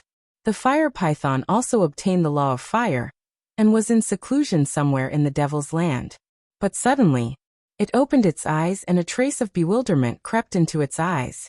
It hurriedly soared into the sky and looked towards the courtyard where Qin Feiyang was and shouted, "Brother Qin, quickly take me out. There's a situation outside." Ah! Qin Feiyang woke up from his closed-door training and walked out of the courtyard in surprise. He looked at the fire python and asked, "What's going on?" "It seems like someone has violated the rules of hell," the fire python said in a deep voice. "Breaking the rules? That means there's a battle." Qin Feiyang was startled. He took a step forward and landed in front of the fire python. He coiled around the fire python and instantly appeared in the main hall. He then opened the main hall's door and landed on the edge of the cliff. A terrifying aura immediately rolled over. So she was the one who broke the rules. The fire python looked at Princess Huofeng on the opposite mountain peak. Qin Feiyang looked at this scene and his face was full of suspicion. What's wrong with this woman? Why did she suddenly cause such a big commotion? Boom. The rule force descended once again. Moreover, it wasn't just one, but 10. A destructive aura shrouded heaven and earth. However, the frost sparrow sword was peerlessly domineering. It forcefully shattered the rule force again. Everyone was shocked by this. A sovereign divine weapon was indeed powerful. It could even resist the rule force. However, Qin Feiyang was not surprised at all. Back in the Nether King's hell, the ice dragon had brought the dragon princess to the ancient city of King Yu to cause trouble for him. At that time, in a fit of anger, he activated his slaughter domain and broke the rules. Just like this, 10 rule forces descended at once. Just as he was about to lose his life, 2 war souls appeared. They were the 9-leaf fire lotus and the crimson sword soul. At that time, the 2 war souls had made a move. Not only did they protect him, but they also shattered the rule force. Back on Divine Dragon Island, the 2 war souls could fight against the sovereign divine weapon, the heavenly dragon god sword. Their might was equivalent to a sovereign divine weapon. If the 2 war souls could fight against the rule force here, it was not surprising that a sovereign divine weapon like the frost sparrow sword could also fight against the rule force here. However, now, was the Nether King's hell's rule force really nothing to Qin Feiyang? It could only kill heaven-defying divine weapons. A sovereign divine weapon was completely capable of fighting against it. Of course, it could not be underestimated. Take Princess Huofeng for example. Even though she had mastered the ultimate profundity of an ordinary law, she could not block the rule force without the help of a sovereign divine weapon, unless she had mastered the ultimate profundity of a supreme law. In short, anyone who had a sovereign divine weapon, or mastered the ultimate profundity of a supreme law would no longer have to fear the Nether King's hell's rule force. In the blink of an eye, just as the frost sparrow sword shattered the rule force, Princess Huofeng waved her hand. The flame divine spirit standing in the middle of the sea of fire struck the great hall with its palm. With a loud boom, the great hall shattered. However, as soon as the great hall shattered, the auras of the laws of space and destruction surged out. This was Feng Ho's aura. She walked out of the dust cloud step by step. Her aura was majestic. She stared at Princess Huofeng with bone-chilling killing intent in her eyes. Frost Sparrow Sword, Phoenix Bell, what's going on? Qin Feiyang looked at Feng Ho and then at Princess Huofeng and asked through voice transmission. Qin Feiyang? The two sovereign divine weapons were stunned. When they noticed Qin Feiyang standing at the peak of the mountain, they immediately felt a trace of joy in their hearts. Then they briefly explained the situation. What? Qin Feiyang's eyes suddenly flashed with a cold light. What he was worried about had indeed happened. However, Princess Huofeng's performance this time surprised him. She actually dared to openly challenge Feng Ho. It's all thanks to Bing Rinning. If she hadn't brought me to this silly woman to show off, this silly woman definitely wouldn't have resisted. The Frost Sparrow Sword snickered. Qin Feiyang was stunned when he heard this. He turned to look at Bing Rinning, who was standing behind Bing Changtian. So he had to thank this woman again? Why did he say again? Because last time in the Skybell Divine Treasure, if this woman hadn't been silly and took the initiative to provoke them, he wouldn't have had the chance to subdue the Ice Phoenix Sword. But then again, she couldn't do anything right but spoiled everything. This sentence couldn't be more appropriate to describe Bing Rinning. Princess Huofeng endured the grievance and reluctance to give the inheritance and the sovereign divine weapon to Feng Ho. This was her bottom line. Anyone with half a brain would know that they couldn't provoke her at this time. Because even if it was a little rabbit, if you provoked it, it would open its mouth and bite you. Let alone a human. And a person who controlled the fate of the Feng people. Yes. Now, the fate of the Feng people was no longer in the hands of Feng Ho, but in the hands of Princess Huofeng. Because all the sovereign divine weapons had already acknowledged her as their master. But Bing Rinning didn't believe this and wanted to show off in front of Princess Huofeng, who didn't know the relationship between Princess Huofeng and Bing Rinning. The Frost Sparrow Sword could fall into the hands of Feng Ho and people like Hua Dahong, but it definitely couldn't fall into the hands of Bing Changtian and Bing Rinning. Because if it fell into the hands of the father and daughter, it would be the last hope in Princess Huofeng's heart, the last straw. At that time, she would definitely rebel against the Feng people. Then it would help Qin Feiyang and the others. Because Princess Huofeng would rebel against the Feng people, she wouldn't have any worries and would openly walk together with the white-eyed wolf. At that time, wouldn't all the sovereign divine weapons of the Feng people fall into the hands of Qin Feiyang and the others? So for Qin Feiyang, this was a scene he was very happy to see. Even when he forced the Fire Phoenix Sword and the other sovereign divine weapons to submit to Princess Huofeng, he had been looking forward to this day. Brother Qin, do you need my help to block the power of the rules? The fire python looked at the power of the rules that kept falling and bombarding Princess Huofeng and asked. No need. The Frost Sparrow Sword and Phoenix Bell can handle it. Besides, don't you still have me? Qin Feiyang smiled confidently. The power of the rules in hell had indeed given him a headache, but now he didn't care about it. Okay. However, their battle can't be completely erupted, or else it will affect the creatures in hell. The fire python was very worried. I know. Qin Feiyang nodded. The battle wouldn't erupt completely, because Feng Ho didn't have the strength to do so. At the peak of the mountain, the Frost Sparrow Sword and Phoenix Bell were helping to resist the power of the rules. Princess Huofeng and Feng Ho stood facing each other. The current Princess Huofeng exuded the aura of an empress, and it wasn't inferior to Feng Ho at all. Moreover, facing Feng Ho now, she no longer had the fear and respect she had in the past. It was as if they were of the same generation. Stop immediately, and I'll let bygones be bygones. After a moment of silence, Feng Ho finally spoke. From her gloomy tone, it wasn't hard to see that she was trying her best to endure. Then should I thank you for showing mercy? Princess Huofeng asked indifferently. It seems like you don't want to cherish this opportunity, Feng Ho said in a deep voice. You're wrong. It wasn't you who gave me the opportunity. It was me who gave you the opportunity. You want the ultimate inheritance of the law of karma, fine, I'll give it to you. You want the Frost Sparrow Sword and Phoenix Bell, fine, I'll give them to you too. At that time, I even secretly told the Frost Sparrow Sword and Phoenix Bell to protect the Feng people. But what did I get in return for doing that? Not only did you give the Frost Sparrow sword to Bing Changtian and his daughter, but you also asked Bing Changtian to secretly spy on me and Daifuku. I'd like to ask Lord Feng Ho, what exactly are you trying to do? First Princess Huofeng asked. Her tone was very calm, but once she said those words, it immediately caused a huge uproar. The dragons, the Kirins, the humans, the ferocious beasts, the sea beasts, and the people from various forces all looked at Feng Ho in disbelief. She actually snatched the inheritance from a junior? Oh my god. Is this something that a master of a forbidden area should do? Fine. You want it, I'll give it to you. After all, you're an elder. I'm a junior, and I should be filial to you.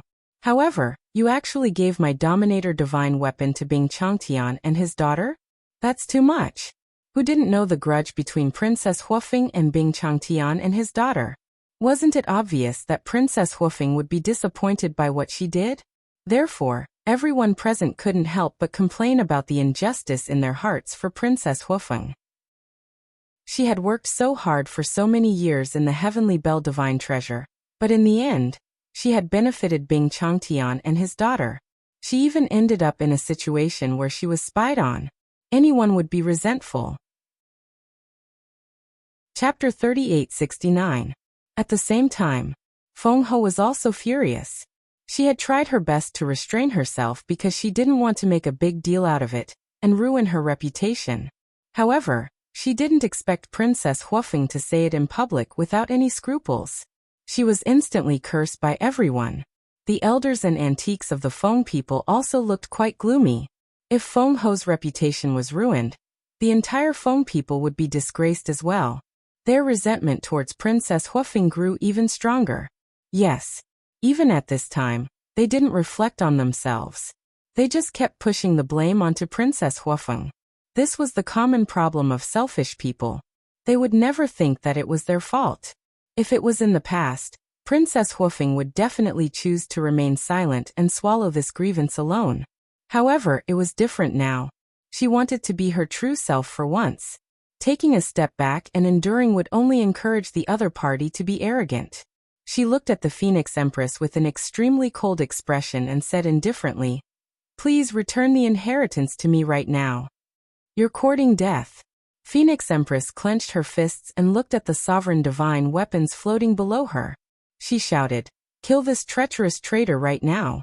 Hearing this, the Fire Feng people's chief's eyes trembled. He immediately looked at the 9 sovereign divine weapons. Although the Fire Phoenix sword had helped his daughter before, they were facing Feng Ho after all. Facing Feng Ho, would these sovereign divine weapons still help his daughter? Gradually, a glimmer of hope rose in his heart, but he was even more surprised. Because the Fire Phoenix sword and the other sovereign divine weapons didn't move. What surprised him was why these sovereign divine weapons were taking care of his daughter now. "Didn't you hear Feng Ho's order? Why are you still standing here like idiots?" The elders and antiques of the Feng people also shouted angrily.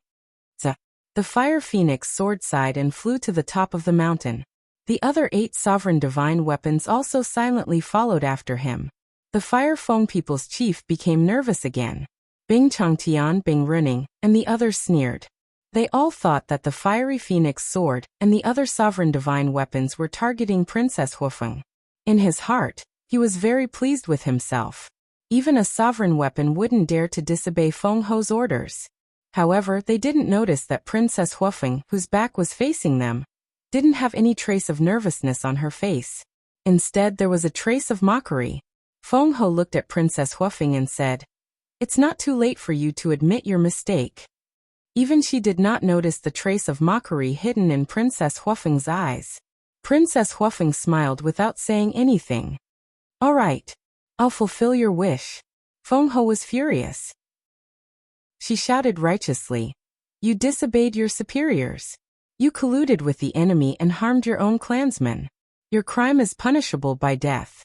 I hereby announce that you will be sentenced to death as a warning to others." After that, she looked at the Fiery Phoenix sword and the other sovereign divine weapons, and waved her arm. "No." The Fire Feng people shouted and ran toward the mountain peak. However, Hua Dahong stopped him and said angrily, "Do you want to die too? Do you want me to leave you in the lurch? She's my daughter, your granddaughter. How can you be so heartless? The Fire Feng people shouted. She's at fault. Besides, is Feng Ho someone we can offend? It's fine if you want to die, but don't drag us down with you. Hua Dahong snorted. Hearing this, the Fire Feng people looked at his old father, as if he was looking at a stranger. His granddaughter was in a life-threatening situation, but he didn't care. He even seemed to be gloating. Was this the father he had always respected? Only now did he realize that his old father had such a cold side.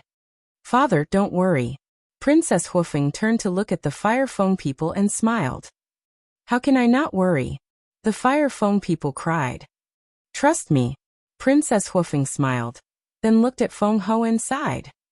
To be honest, I'm really disappointed now because you're the person I've always respected. But thank you. Thank you for being so heartless and for shattering the last bit of hope in my heart. Yes. She actually still had a glimmer of hope. If Feng Ho could realize her mistake, apologize to her, and take the initiative to return the inheritance to her, she might continue to stay in the Feng people. However, it turned out that it was purely wishful thinking on her part. How could someone like Feng Ho realize her mistake? Even if she knew it was her fault, she would never admit it. There was nothing to be sad about. What are you doing? What are you waiting for? She's already betrayed the Feng people. You don't have to care about her. Feng Ho looked at the fiery phoenix sword and the other sovereign divine weapons and shouted. She thought. The fiery phoenix sword and the other sovereign divine weapons were unwilling to attack, because they remembered their past relationship with Princess Huofeng. They couldn't bear to do anything to Princess Huofeng. However, she didn't know that even if these sovereign divine weapons were given 100 guts, they wouldn't dare to do anything to Princess Huofeng. Sigh. Princess Huofeng shook her head and sighed. She looked at Feng Ho and said calmly, Do you think they'll still listen to you? What do you mean? Feng Ho was surprised. I'm not who I used to be. They're also not who they used to be. Princess Huofeng smiled and looked up at the fiery phoenix sword and the other sovereign divine weapons. She said, No matter what method you use, you must make Lord Feng Ho hand over the inheritance of the law of karma. Yes. Immediately, under countless incredulous gazes, the 9 sovereign divine weapons responded respectfully. Then, they swarmed forward and surrounded Feng Ho. What's going on? This was especially so for the members of the Phoenix clan. They were all dumbfounded as they watched this scene. The Fire Feng people's chief was also stunned. Needless to say, Bing Running's face was full of disbelief. Of course, Feng Ho was no exception. In an instant, the place fell into a dead silence. Everyone's face was full of doubts. Feng Ho, don't force us to attack. Hand over the inheritance. Fiery Phoenix Sword said, breaking the silence. Why? Feng Ho quivered and looked at the sovereign divine weapons and shouted angrily. We've seen what you've done these days. To be honest, it's quite disappointing. And we've also seen the princess's efforts in the Sky Bell divine treasure. It can be said that if it weren't for her, none of the sovereign divine weapons would have escaped from Qin Feiyang's evil clutches. In other words, if it weren't for the princess and Qin Feiyang, we would have fallen into Qin Feiyang's hands now, let alone the inheritance of the strongest law. For the sake of the Feng people, she really has a clear conscience. But how did you treat her? How did the clansmen of the Feng people treat her? To be honest, all these years, we've been serving the princess. In fact, we've been holding a grudge in our hearts. But now, it seems that she's more suitable to be our assistant than you. She's also more suitable to be the Feng Ho of the Feng people. Fiery Phoenix Sword sighed. These were words from the bottom of her heart. Surrender. Feng Ho's eyes were trembling. Bing Changtian and the others were also very surprised. These sovereign divine weapons had surrendered to this woman? It's indeed unfair to the princess. Fiery Phoenix Divine Jade also sighed and said, Take the Ice Phoenix Sword for example. When the princess met Qin Feiyang and learned that Bing Runing had lost the Ice Phoenix Sword, she did everything she could to make up for this loss. She cooperated with Qin Feiyang, so that she could get more sovereign divine weapons and precept miniatures as soon as possible. The Frost Sparrow Sword, the Phoenix Bell, and the inheritance of the Law of Fire and the Law of Cause and Effect were all obtained because she cooperated with Qin Feiyang. She was always thinking about the Feng people, But what about you? It's fine if you don't thank her, but you actually accused her of colluding with the enemy and killing her clansmen. The worst thing is that you scolded her while enjoying the inheritance and sovereign divine weapons that she brought back from the Heaven Bell divine treasure. How hypocritical! Fiery Phoenix Divine Jade's words were full of disdain and contempt, which made the Feng people and the others lower their heads in shame. The people of the other forces also had disgust in their eyes. Princess Huofeng might lie to them, but these sovereign divine weapons wouldn't lie. The people of the Feng people were really too much. She was supposed to be a hero, but she ended up being a sinner. It sounded a little funny. Hurry up. There's a limit to our patience. The Frost Sparrow Sword shouted. Feng Ho was indifferent. First of all, at this moment, her heart was full of anger and resentment. Not only did a junior openly provoke her, but the sovereign divine weapon also betrayed her. Second of all, she really didn't dare to take out the inheritance of the law of cause and effect. Because once she took it out, it would be tantamount to admitting that she stole the inheritance in front of everyone. How could she live in the future? It seems that you really want to force us to make a move. You have to think about it carefully. The Feng people don't have any sovereign divine weapons now. With the 2 ultimate laws you have mastered, and Bing Changtian and the other ants, you can never defeat us. Fiery Phoenix Sword said. Hearing this, the people of the Feng people, including Feng Ho, couldn't help but tremble. That's right. Because of the betrayal of the sovereign divine weapons, the Feng people didn't even have a single sovereign divine weapon. The Phoenix Empress was the only one who had grasped the ultimate profundity of an ultimate law. How could the Feng people fight against her? Hua Dahong quivered. He looked at the Fire Feng people and whispered, "Hurry up and persuade Wu Er. If there's anything, we can discuss it in private. Don't make such a big deal out of it. We'll be laughed at by the other forces." Now you want to discuss it? The Fire Phoenix clan leader sneered, completely unmoved. Looking at the Fire Phoenix clan leader on the mountain peak, his brows were filled with pride. This was his daughter. Good job. With her own strength, she shook the entire Feng people and controlled the lifeline of the Feng people. Hua Dahong glared at the Fire Feng people. The Fire Feng people ignored him. Suddenly, Bing Changtian jumped out and slapped the back of the Fire Feng people. The Fire Feng people immediately screamed. His sea of qi was directly shattered, and he spat out a mouthful of blood. Bing Changtian, the Fire Feng people flew into a rage. Humph! It's all your fault. It's because you didn't teach your daughter well. Bing Changtian snorted and grabbed the neck of the Fire Feng people. He looked up at Princess Huofeng and said, "Surrender now, or I'll kill him." Chapter 3870. In an instant, everyone's eyes fell on Bing Changtian. How dare he sneak attack the Fire Feng people and threaten Princess Huofeng? You're the clan leader of the Ice Phoenix clan. How dare you use such despicable means? At the same time, Qin Feiyang also looked at Bing Changtian. This man had come out to cause trouble more than once. He really won't cry until he's in the coffin. Suddenly, he seemed to have thought of something. He looked at Bing Rinning, who was beside Bing Changtian. If he remembered correctly, this woman seemed to be the other person who had opened the Eye of Despair. Interesting. Immediately, he lifted the corner of his mouth slightly and said, "Brother Fire, I still need your help to shield the power of the rules." Okay. The Fire Python nodded. It had been so long an ice dragon and small beast hadn't appeared. They probably wouldn't care about these trivial matters. With a thought, the power of the rules of heaven and earth immediately dissipated. Qin Feiyang immediately waved his hand, and a young man in black in his 20s appeared beside him. It was the demon ancestor. The demon ancestor had always looked quite handsome. "What are you doing?" The demon ancestor glanced at the people of various clans and turned to look at Qin Feiyang suspiciously. "Do you see that woman?" Qin Feiyang pouted his lips at Bing Rinning. The demon ancestor looked at Bing Rinning. When his eyes met Bing Rinning, there was an uncontrollable sense of repulsion in his heart. His expression immediately turned bewildered. That's right. She's the other person who had opened the Eye of Despair. When she was in the Sky Bell Divine Treasure, I saw her open the Fighting Soul. Qin Feiyang smiled. Really? That's really a case of traveling far and wide looking for something, only to find it by chance. The demon ancestor suddenly had a trace of playfulness in his eyes. The Eye of Despair seems to be one of the 10 strongest fighting souls. Aren't the 10 strongest fighting souls unique? The fire python listened to their conversation and couldn't help but have a trace of suspicion in his eyes. Brother Fire, there's something you don't know. The 10 most powerful fighting souls need to be fused together to become unique. Qin Feiyang explained via voice transmission. Because Hua Python had never been to the Sky Cloud realm, he knew nothing about this. At the same time, Princess Huafeng heard the screams of the Fire Feng people. She turned around and looked down.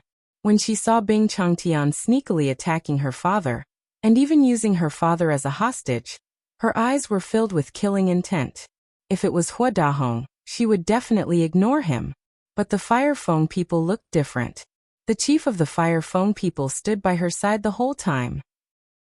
Although Fire Feng people did not stand up for Feng Ho when she was fighting for the inheritance in the main hall, she knew that her father was helpless.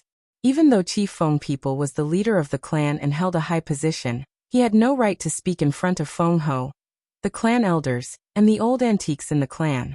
The most important thing was, her father's love for her was unadulterated. When the Phoenix Empress saw this, she seemed to have seen hope. She sent a voice transmission. Wu-er, I was indeed in the wrong in this matter, but I really didn't have any intention of targeting you. Everything I did was for the Phoenix clan, just like you. Did she really know she was wrong? No.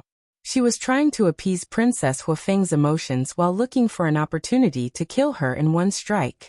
But now, would Princess Huafeng believe her? Obviously not. She looked at the Phoenix Bell and said, "Find a chance to kill Bing Changtian." Now that Hua Python had blocked the rules, there was no need to worry about the power of rules. No problem. You have to be like this in the future. You can't be merciful to your enemies. After the Phoenix Bell said that, it instantly appeared above Bing Changtian's head. Boom. Majesty rolled in. Bing Changtian was imprisoned in the void on the spot. Why don't you think about it? The Phoenixes no longer have any Dominator Divine weapons. With the strength of Dominator Divine weapons like the Phoenix Bell, how could they give you a chance to threaten them? Even if they had hostages, it would only be a matter of time for you to rescue them. The Huafeng people took the opportunity to break free, but he didn't leave. He turned to look at Bing Changtian. His soul consciousness rolled out like an invisible arrow and directly went into Bing Changtian's lower abdomen. For an expert at his level, the destruction of his Sea of Qi didn't mean that he had lost the ability to fight back.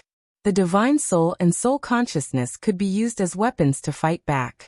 Bing Changtian was imprisoned by the Phoenix Bell's power and couldn't move at all. He could only watch the Huafeng people attack. Ah! With a painful scream, Bing Changtian's Sea of Qi was shattered on the spot. Blood splattered and dyed the void red. None of Hua Dahong's group went to rescue him. Even Bing Running was the same. They all stepped back in horror. Now, they deeply realized the consequences of not having a Dominator Divine weapon. If they had a Dominator Divine weapon at this moment. That's right. They didn't need too many. A Dominator Divine weapon was enough to stop the Phoenix Bell and hold the Huafeng people in their hands. Unfortunately, now, even a sovereign divine weapon was an extravagant hope for the Phoenixes. At the mountain peak, Feng Ho was also annoyed. They couldn't even protect a hostage. They were simply a bunch of useless trash. But suddenly, she noticed that the Dragon King and the Kirin Lord were watching in front of their respective palaces. She said, "Are you just going to watch? Help me. Don't forget that we have an agreement to fight against Qin Feiyang together." The two giants heard this and looked at each other. They didn't do anything. If they didn't know about Qin Feiyang's harvest in the Sky Bell Divine Treasure, if they didn't know about the relationship between Princess Huafeng and the White-Eyed Wolf, they would still lend a helping hand. After all, Princess Huafeng was alone. If the two races joined forces, it would be easy to take her down. But now, even as the lords of the restricted area, they really didn't have the courage. Because behind Princess Huafeng there was not only Dominator Divine weapons like the Fire Phoenix Sword, but also Qin Feiyang and his group. One had to know. Qin Feiyang's current foundation had already surpassed theirs. In addition, there was the Feather Emperor, the Little Rabbit, the Land of Buried Gods, the Sea Beasts, the human race, and so on. Who would be able to shake this power now? Moreover, this matter was originally Feng Ho's fault. Speaking of which, Feng Ho was also stupid. With the relationship between Princess Huafeng and the White-Eyed Wolf, if she handled it a little better, she would definitely be able to get a lot of rule miniatures from Qin Feiyang's hands. But she wanted to do the opposite. If this wasn't suicide, then what was? Looking at the two indifferent people, the Phoenix Empress was furious to the extreme. These people were indeed unreliable. Seeing that her father was out of danger, Princess Huafeng couldn't help but heave a sigh of relief. She looked at the Phoenix Bell and said, "Kill it." Clang. The Phoenix Bell immediately fell, and a terrifying divine aura surged. "No, Feng Ho, save me," Bing Changtian roared. In the end, accompanied by a desperate scream, his body and soul were destroyed. "Father!" Bing Running's body and mind trembled, and her face turned pale. She never thought that the situation would develop like this. If she had known that she would touch Princess Huafeng's bottom line, she wouldn't have dared to bring the Frost Sparrow sword to show off.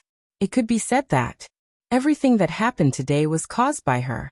Bing Changtian's death was also because of her. Unfortunately, there was no medicine for regret in this world. On the mountain peak, seeing that Feng Ho still didn't take out the Karma Law inheritance, the Fire Phoenix sword's tone was cold as she shouted, "Attack!" The 9 Dominator divine weapons and the Frost Sparrow sword attacked Feng Ho at the same time. "Stop, stop, stop!" But at this moment, a voice sounded. Everyone looked at Qin Feiyang suspiciously. What was going on? He actually made the Fire Phoenix sword and the other Dominator divine weapons stop? This didn't seem like this person's style. Qin Feiyang took a step forward and walked to the mountain peak on the opposite side. He landed beside Fire Phoenix First Princess and looked at the Sovereign's divine weapons. He said in displeasure, "How can you treat Lord Phoenix Empress like this?" The Fire Phoenix sword and the other Dominator divine weapons were stunned. What was this guy trying to do? Who didn't know Qin Feiyang's character? He never showed mercy to his enemies, unless there was a special reason. But with his relationship with Feng Ho, what special reason could there be? So, it was obvious that he didn't have good intentions. Because he wasn't such a kind person to begin with. Qin Feiyang glanced at Feng Ho and sighed. We have to respect a senior like Feng Ho. Even if she is unreasonable and snatches the inheritance, we can't force her. We have to slowly reason with her and persuade her to take it out willingly. Hearing this, those who knew Qin Feiyang well, such as Long Chun and Qi Xiaoyan, couldn't help but twitch their mouths. Reason? Or to reason with the Phoenix Empress? Do you think that's possible with your character? He must be holding back a lot of evil ideas. As expected, Qin Feiyang turned his gaze and looked at the Feng people below. The members of the Phoenix clan were also puzzled. What was this person trying to do? They wouldn't believe that he was sincerely helping them. Don't panic. I will ask the Phoenix Bell to be gentler. Qin Feiyang chuckled and looked at the Phoenix Bell. He smiled and said, "Kill them one by one. Remember, your actions must be gentle and not too bloody. After all, we are all reasonable people. We have to convince others with virtue." The Phoenix Bell was stunned and pondered for a moment before it understood. He seemed to be asking it to kill all the Feng people. It was speechless. What did this have to do with convincing others with virtue? Not only the Phoenix Bell, but Long Chun and the rest also had a bitter smile on their faces. Sure enough, he didn't have good intentions. However, the Feng people were scared out of their wits. Kill them one by one. Did this mean that if Feng Ho didn't hand over the inheritance, he would keep killing them until they were all dead? At the thought of this, the group of people couldn't help but feel their hair stand on end, and their faces turned pale. Lord Feng Ho, quickly hand over the inheritance to them. You know better than us what kind of person Qin Feiyang is. He will definitely do what he says. I don't want to die. Please have pity on us. It's just an inheritance. There's no need to sacrifice all of us. The members of the Phoenix clan all knelt in the void. Their pleas rose and fell one after another, lingering in the ears. Chapter 3871. Looking at this group of cowardly and panic-stricken clansmen, Feng Ho was angry and hateful. They were Feng people after all. Couldn't they have a little backbone? However, she was even angrier at Qin Feiyang's attitude. On the surface, it sounded nice. He respected her and tried to influence her, but in reality, he was simply trampling on her dignity. Senior Feng Ho. As a junior, I'm not bad, right? Qin Feiyang looked at Fire Phoenix and chuckled, but his eyes were full of ridicule. That's right. With my current ability, I can directly snatch the inheritance from you, but I won't do that. I want to force you to hand over the inheritance willingly, and let you experience what despair is. Looking at Qin Feiyang's smiling face, Feng Ho couldn't help but gnash her teeth. If she could, she really wanted to slap him. Phoenix Bell, do it. Let's start with the old antiques of the Ice Phoenix clan. Qin Feiyang smiled faintly. The group of old antiques of the Ice Phoenix clan trembled and roared. Feng Ho, please save us. Dong. But at the same time, accompanied by the sound of a bell, the divine power of the Phoenix Bell fell, and an old antique immediately flew into the air uncontrollably. Don't kill me. The old antique screamed and struggled desperately. But this was the Phoenix Bell, a sovereign divine weapon. Even though he had mastered the ultimate meaning of ordinary laws, it was useless. Accompanied by desperate screams, the old antique's body shattered bit by bit. Blood gushed out and dyed the void red. Qin Feiyang, please don't kill me. I'm willing to be your slave. In the face of life and death, seeing that Feng Ho was useless, the old antique immediately roared at Qin Feiyang, who was on the mountain peak. Qin Feiyang turned a deaf ear and looked at Feng Ho quietly. The Phoenix Bell's methods were really gentle. Quite a while had already passed, but old antique still hadn't died.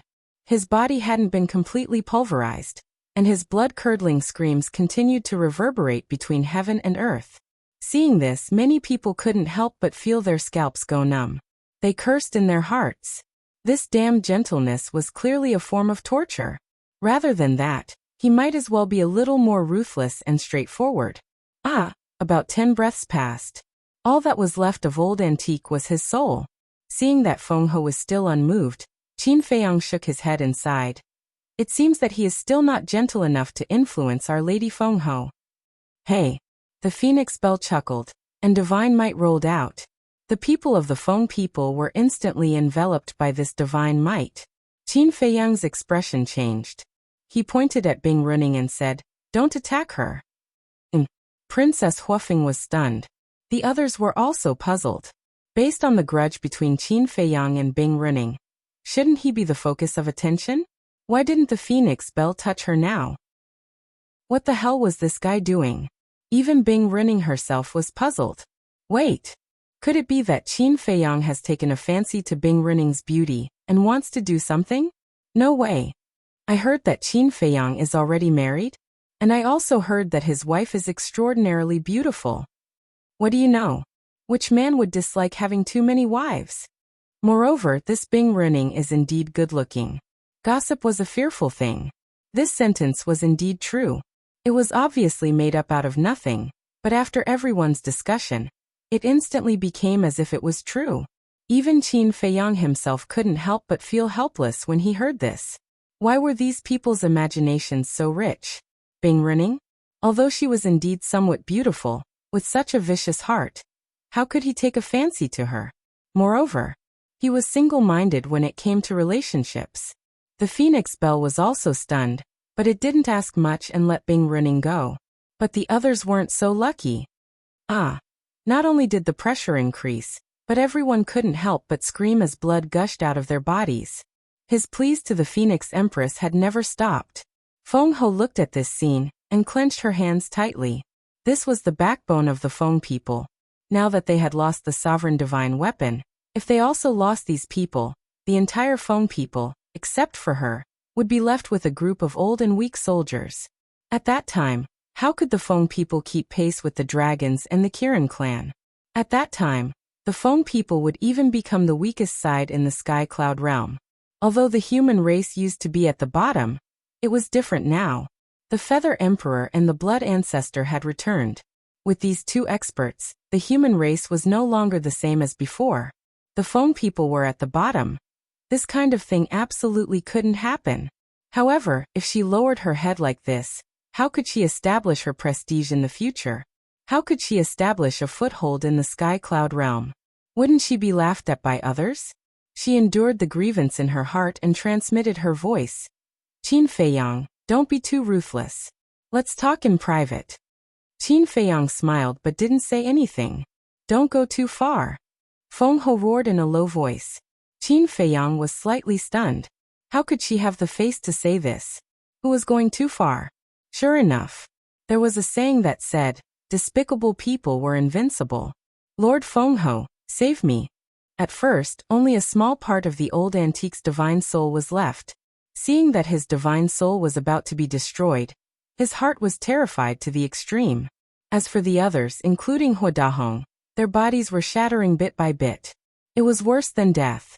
Because if they were killed directly, the fear before death would be very short. But now, they were facing a very long process, stepping into death bit by bit. This kind of fear would be infinitely magnified until finally, they completely collapsed. No. The old antique only had the last wisp of divine soul left. His miserable cry resounded through the sky. Stop. Feng Ho couldn't sit still anymore. She looked at the phoenix bell and roared. But the phoenix bell didn't stop. Feng Ho hurriedly looked at Qin Feiyang and said anxiously, make it stop. I'll hand over the inheritance. The inheritance is really in her hands? How selfish. She's not being selfish anymore. Because generally, selfish people will at least give the younger generation a way out after robbing something that belongs to them. But not only did she snatch the inheritance, she also wants to kill them all. This kind of person actually calls herself Feng Ho. How ridiculous. People from various forces started to discuss without hiding anything. Facing those pairs of eyes full of contempt, Feng Ho felt even more humiliated. She couldn't wait to find a hole to crawl into. See, that's reasonable.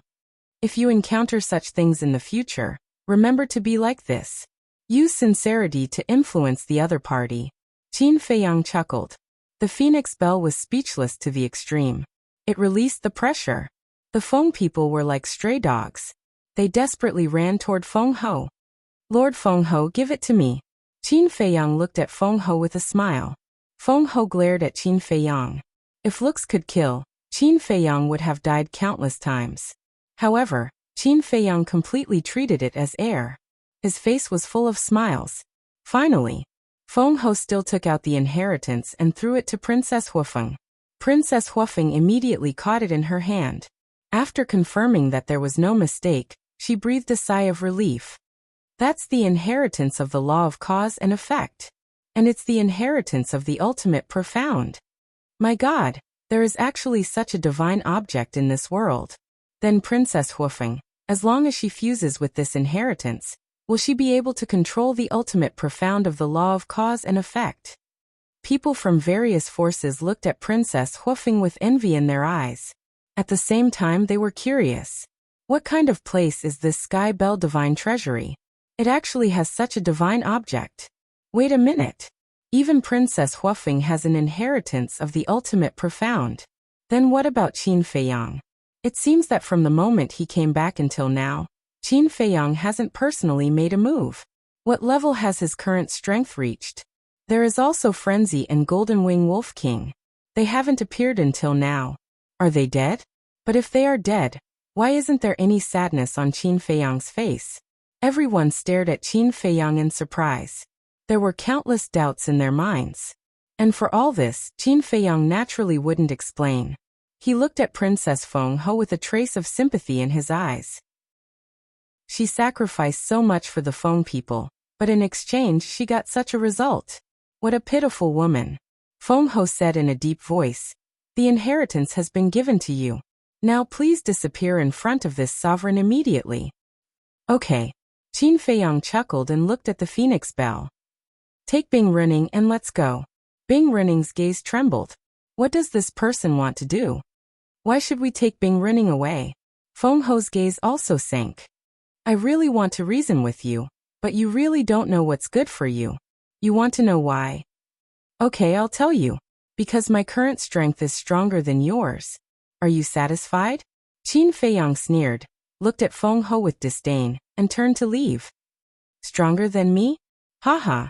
Really arrogant to the extreme. Since you're stronger than me, then fight with this sovereign if you have the ability. If this sovereign loses, then from now on you will be my leader. But if this sovereign wins, then return the Fire Phoenix sword and the other sovereign divine weapons to the Feng people. Feng Ho shouted, the power of law surging, her face full of provocation. Follow my lead? Qin Feiyang was stunned. He turned his head and glanced at Hua Dahong and the others. He shook his head and smiled. I'm sorry, these people, even if you give them to me, I don't want them because they are not worthy. Giving them to me is purely a waste of resources. As for my strength, there will be plenty of time in the future. You will have the chance to see it. After saying that, Qin Feiyang left without looking back and landed in front of the fire python and the demon ancestor. Now, everyone noticed the demon ancestor. Who was this person? They had never seen him before. He seemed to be very strong. Father. Princess Huafeng put away the inheritance. She did not have any nostalgia for the Feng people. She lowered her head to look at the Fire Feng people and said, Father, come with me. I'm very worried about you staying in the Feng people. Okay. The Fire Feng people nodded and landed in front of Princess Huafeng. This made Princess Huafeng a little stunned. She thought that her father would definitely hesitate. Perhaps no matter how she persuaded him, her father would not leave the Feng people. Because her father was such a person. No matter what happened, he would not abandon the Feng people. But she never expected that he would be so decisive at this moment. Chapter 3872. What's wrong? The Fire Feng people looked at Princess Huafeng suspiciously. Nothing. I'm just a little surprised. Princess Huafeng came back to her senses and shook her head. Hearing this, the Fire Feng people looked at Feng Ho and the others. Then he looked at Princess Huafeng and said with a smile, if it was in the past, I definitely wouldn't leave the Feng people. But after experiencing this, I finally understand that no matter status or power, it's actually not as important as family. Hearing this, Princess Huafeng felt a warmth in her heart. In the past, father restrained you too much. You must be under a lot of pressure. But from now on, father won't interfere anymore. You can do whatever you want to do. As for me, I'm tired and old. Now, I just want to find a place to spend the rest of my life. As for the clan leader of the Fire Phoenix clan, whoever wants to be can be the clan leader. The Fire Feng people smiled and took out a space divine item. With a wave of his hand, two figures immediately appeared. They were Pyrotechnic Glow and Xiao Fu. Sister. Princess. When the two of them saw Princess Huafeng, their faces were full of joy. Because the fire python blocked the power of the rules here, no matter who it was, they could freely enter and exit the space divine item. You all know what's going on outside, right? The Fire Feng people looked at the two of them and asked. Yes. The two of them nodded. Although they had been in the space divine item all this time, in the hell of the King of Hades, they could hear what was going on outside. Then what do you think? The Fire Feng people asked. Is there a need to think? Wherever you and sister go, I'll go. Pyrotechnic Glow said. Me too. Xiaofu nodded. The Fire Feng people laughed and waved his hand. The space divine item flew to Feng Ho and said, the clan members and resources of the Fire Phoenix clan are all in here. I'll give them all to you now. Take care of yourself.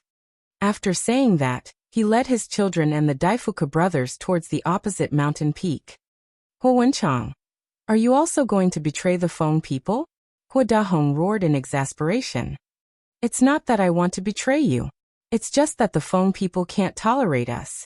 Father, you're on your own now. The Fire Feng people's chief shook his head and said without turning his head. When Hua Zihue looked at Hua Dahong, his face was filled with disappointment. She had never expected her grandfather to be such a heartless person. Feng Ho, save me.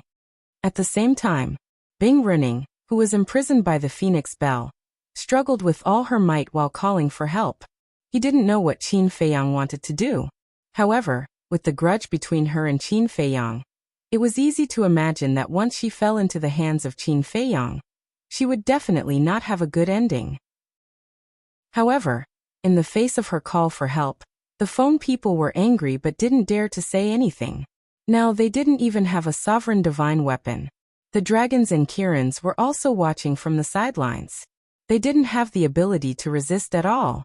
The Fire Phoenix sword and the group of sovereign divine weapons sighed deeply, and left with Princess Huofeng.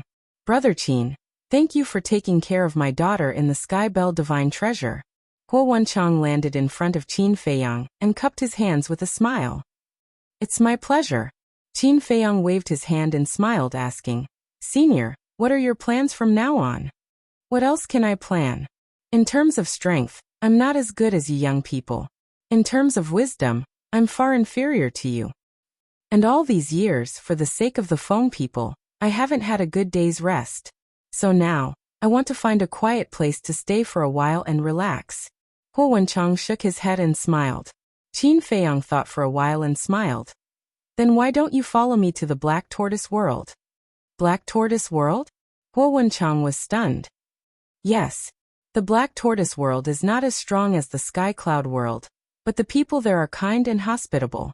Even if you want to scheme against them, you won't be able to find an opponent. Qin Feiyang smiled.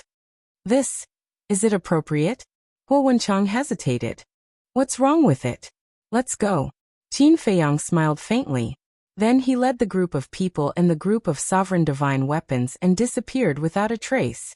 I envy them. They can live a good life with Qin Feiyang. The white-bearded old man shook his head. Qi Xiaoyan was stunned and he teased. Teacher, if you want to go, you can go anytime. I won't stop you. You little brat. The white-bearded old man laughed and looked at the phone people inside. The fate of the phone people has changed. Yeah. Qi Xiaoyan nodded. She asked for it. The Qilin master snorted and returned to the hall without looking back. Qi Xiaoyan looked at the Qilin master's back and transmitted his voice. Teacher, if I hadn't fused with the law of destruction in the Sky Bell Divine Treasury, would the same thing have happened? I don't know. The white-bearded old man shook his head. Sigh. The human heart. It's really hard to guess. Qi Xiaoyan sighed and was about to leave. Xiaoyan, come in. But at this moment, the Qilin master's voice sounded in the hall. Qi Xiaoyan's heart trembled as he looked at the white-bearded old man. Don't worry. Compared to the Phoenix Empress, this old ancestor of yours is rather sensible. The white-bearded old man smiled comfortingly. Hearing that, Qi Xiaoyan took a deep breath and entered the hall. What a pity. The opportunity was right in front of him, but he didn't cherish it. If he was a little smarter, the phone people wouldn't have suffered such a great loss.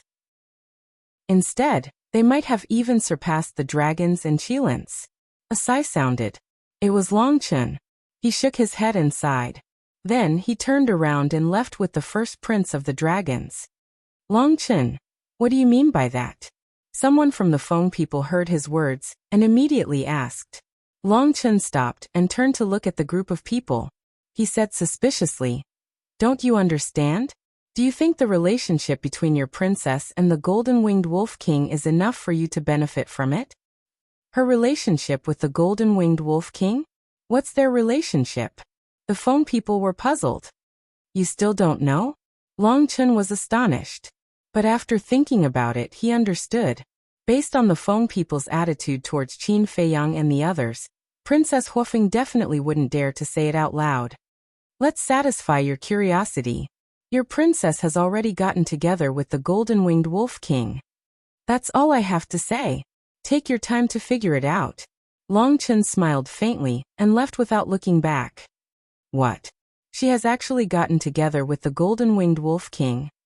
It's indeed premeditated. She has long wanted to betray the phone people. Damn it. The phone people were furious. Long Chun hadn't entered the cave abode yet. He couldn't help but shake his head and sigh when he heard the angry shouts of the group of people. They were indeed a group of hopeless idiots. If Princess Huofeng really wanted to betray them, would she have given the inheritance and the Dominator divine weapon to Feng Ho? Instead of reflecting on herself, she kept blaming others. There was a saying, a pitiful person must have something to hate. This saying was true. The Black Tortoise World. Other than Qin Feiyang and the Fire Python, everyone else was still in seclusion. Compared to the scheming and murky world outside, this place was filled with a peaceful atmosphere. This is the Black Tortoise world? Huo Wenchang looked at everything in front of him in amazement. It was also Bing Rening's first time here, but at this moment, she was in no mood to care about anything else. Her face was pale. As for Huo Zihui, he had been to the Black Tortoise world before, so there was nothing new about this place. He swept his shifty eyes over the Devil's Land and asked, Big Brother Qin, where are Brother Frenzy and Boss Wolf?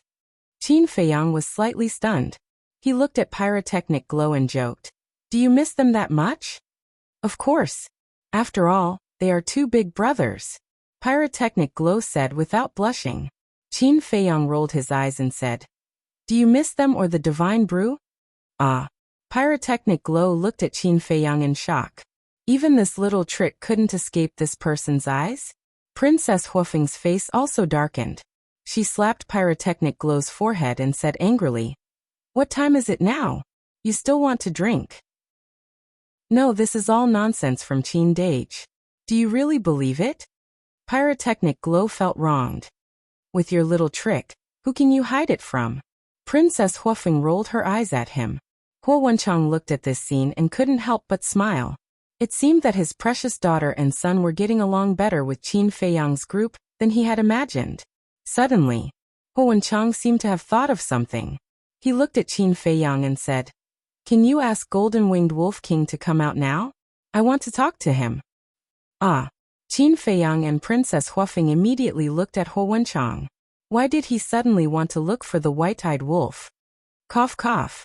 Daifuku coughed dryly, looked at the two of them and said, I have already told the patriarch about the princess and the Golden-Winged Wolf King. You've already told him? Qin Feiyang was stunned. Princess Huofeng was also stunned. A trace of worry crept onto her face as she secretly said, Daifuku, why are you so talkative? We'll find out sooner or later anyway. Daifuku smiled embarrassedly. Princess Huofeng stared at Daifuku, then looked at Huo Wenchang and said, Father, listen to my explanation. There's nothing to explain. As long as you're happy. Huo Wenchang shook his head. This? Princess Huofeng was stunned again. Today, her father had become too easy to talk to. Pyrotechnic Glow shouted from the side. Sis, is this true? Boss Wolf has become my brother-in-law. Get lost. Princess Huofeng kicked Pyrotechnic Glow, causing him to cry out in pain. Then, she looked at Huo Wenchang and asked carefully, You really don't object? Daifuku already said that you two like each other, and like each other. Why would I object? Huo Wenchang shook his head. Thank you, father. Princess Huofeng was overjoyed. She had finally passed her father's test. Now she only needed to pass her father's test. If it was in the past, besides her father, there was also Huo Dahong, the patriarch, and Feng Ho. Just thinking about it gave her a headache. Don't say it. Leaving the Feng people was also quite good. Because there was no burden, she didn't have to worry about anything anymore. She could do whatever she wanted. If that's the case, I should change the way I address you as uncle. Qin Feiyang laughed. In his heart, he was sincerely happy for the two of them. Chapter 3873. Qin Dage, I don't understand. It's my sister and big brother Wolf who are in love. Why are you changing your address? Pyrotechnic Glow scratched his head and looked at Qin Feiyang with a puzzled expression. Qin Feiyang couldn't help but laugh when he heard this. I changed my address to uncle, and White-Eyed Wolf changed his address to father-in-law. How can it be the same? Besides, it's too distant to keep addressing each other as senior. Pyrotechnic Glow was stunned. That's right. Princess Huofeng sighed helplessly and looked at Qin Feiyang. Don't talk nonsense with this fool. It'll lower your intelligence. Sister, you're going too far. How can you say that to your own brother? Are all women in love like this? Pyrotechnic Glow said angrily. Princess Huofeng's veins bulged and she shouted, Try talking nonsense again. Seeing that the tigress was angry, Pyrotechnic Glow shrunk his neck and said with a smile, I won't dare. You guys continue. I'll go take a walk. After saying that, he turned around and disappeared. Princess Huofeng was really helpless towards this brother of hers. Huo Wenchang was also helpless. He looked at Qin Feiyang apologetically and said, Brother Qin, my son is a bit unruly. I hope you can forgive him. I'm used to it. Qin Feiyang waved his hand. Used to it? Huo Wenchang was stunned. Patriarch, you don't know. His Highness was also like this when he was in the Black Tortoise world, so everyone is used to it. And Qin Feiyang and the others are more casual people. They won't care so much. Daifuku smiled. So that's how it is. Huo Wenchang suddenly understood.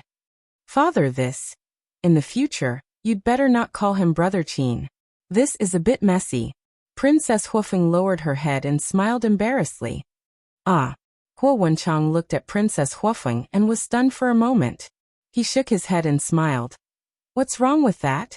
You're in love with the golden-winged wolf king, not Brother Qin. But they are brothers. When the time comes, one will be your son-in-law, and the other will be your brother.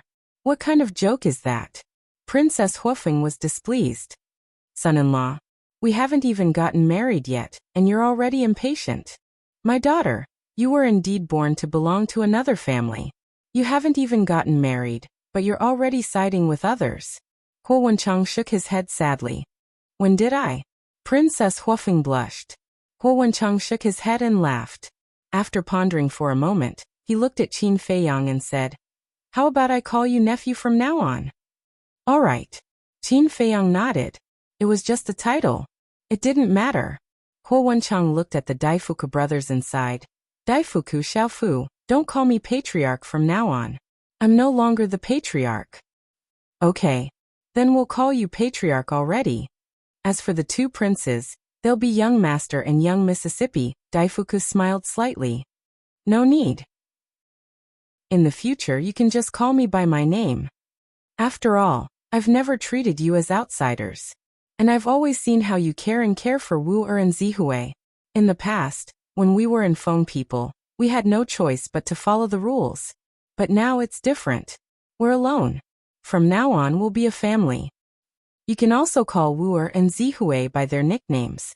Moreover, in terms of age, I have to call you two brothers. Huo Wenchang waved his hand and smiled. Then, Daifuku looked at Huo Wenchang, then at Princess Huofeng. Seeing Princess Huofeng nod slightly, he smiled and said, All right. Huo Wenchang turned to Qin Feiyang and said, Nephew, can you let Golden-Winged Wolf King come out now? Don't worry, I won't make things difficult for him. Qin Feiyang looked at the ancient castle and shook his head. He's in seclusion to fuse with the inheritance, so let's not disturb him. Fusing with the inheritance? Huo Wenchang was stunned, then suddenly slapped his head.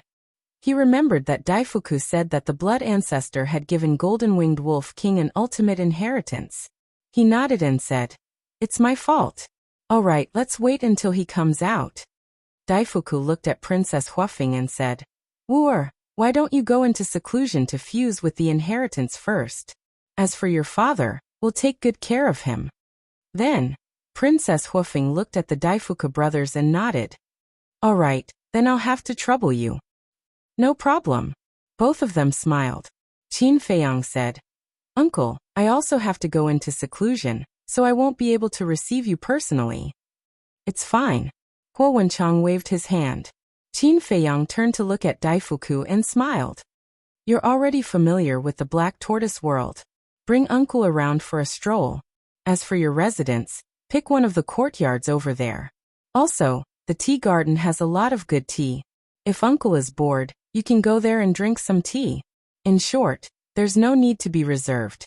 And Huo Wenchang and Daifuku nodded. Qin Feiyang looked at the fire python and smiled. Brother Huo, I don't need to say anything more. Just do as you wish. Got it. After I fuse with the law miniature, I'll go to other places in the Black Tortoise world. The fire python smiled. Qin Feiyang smiled and looked at Bing Rinning. What do you want to do? Bing Rinning looked at Qin Feiyang nervously. No. What do I want to do to you? It's him. Qin Feiyang pointed at the demon ancestor beside him. Bing Rinning immediately looked at the demon ancestor. The blood ancestor didn't say anything and just smiled. However, in Bing Rinning's eyes, that smile was like a demon smiling at her, making her shudder. You deal with it yourself. Qin Feiyang looked at the demon ancestor and smiled. All right. The demon ancestor grabbed Bing Runing and left the devil's land without looking back. Nephew, who is he? Kuo Wenchang looked suspiciously at the demon ancestor's back. A strong enemy in the past. The future is long. Uncle, take your time to understand. Qin Feiyang smiled and led Princess Huofeng to the ancient castle. The Fire Phoenix sword and the other sovereign divine weapons disappeared into Princess Huofeng's body. Thank you. Princess Huofeng looked at Qin Feiyang gratefully. Why are you thanking me? I should be thanking you. With you joining us, the Black Tortoise world will become stronger.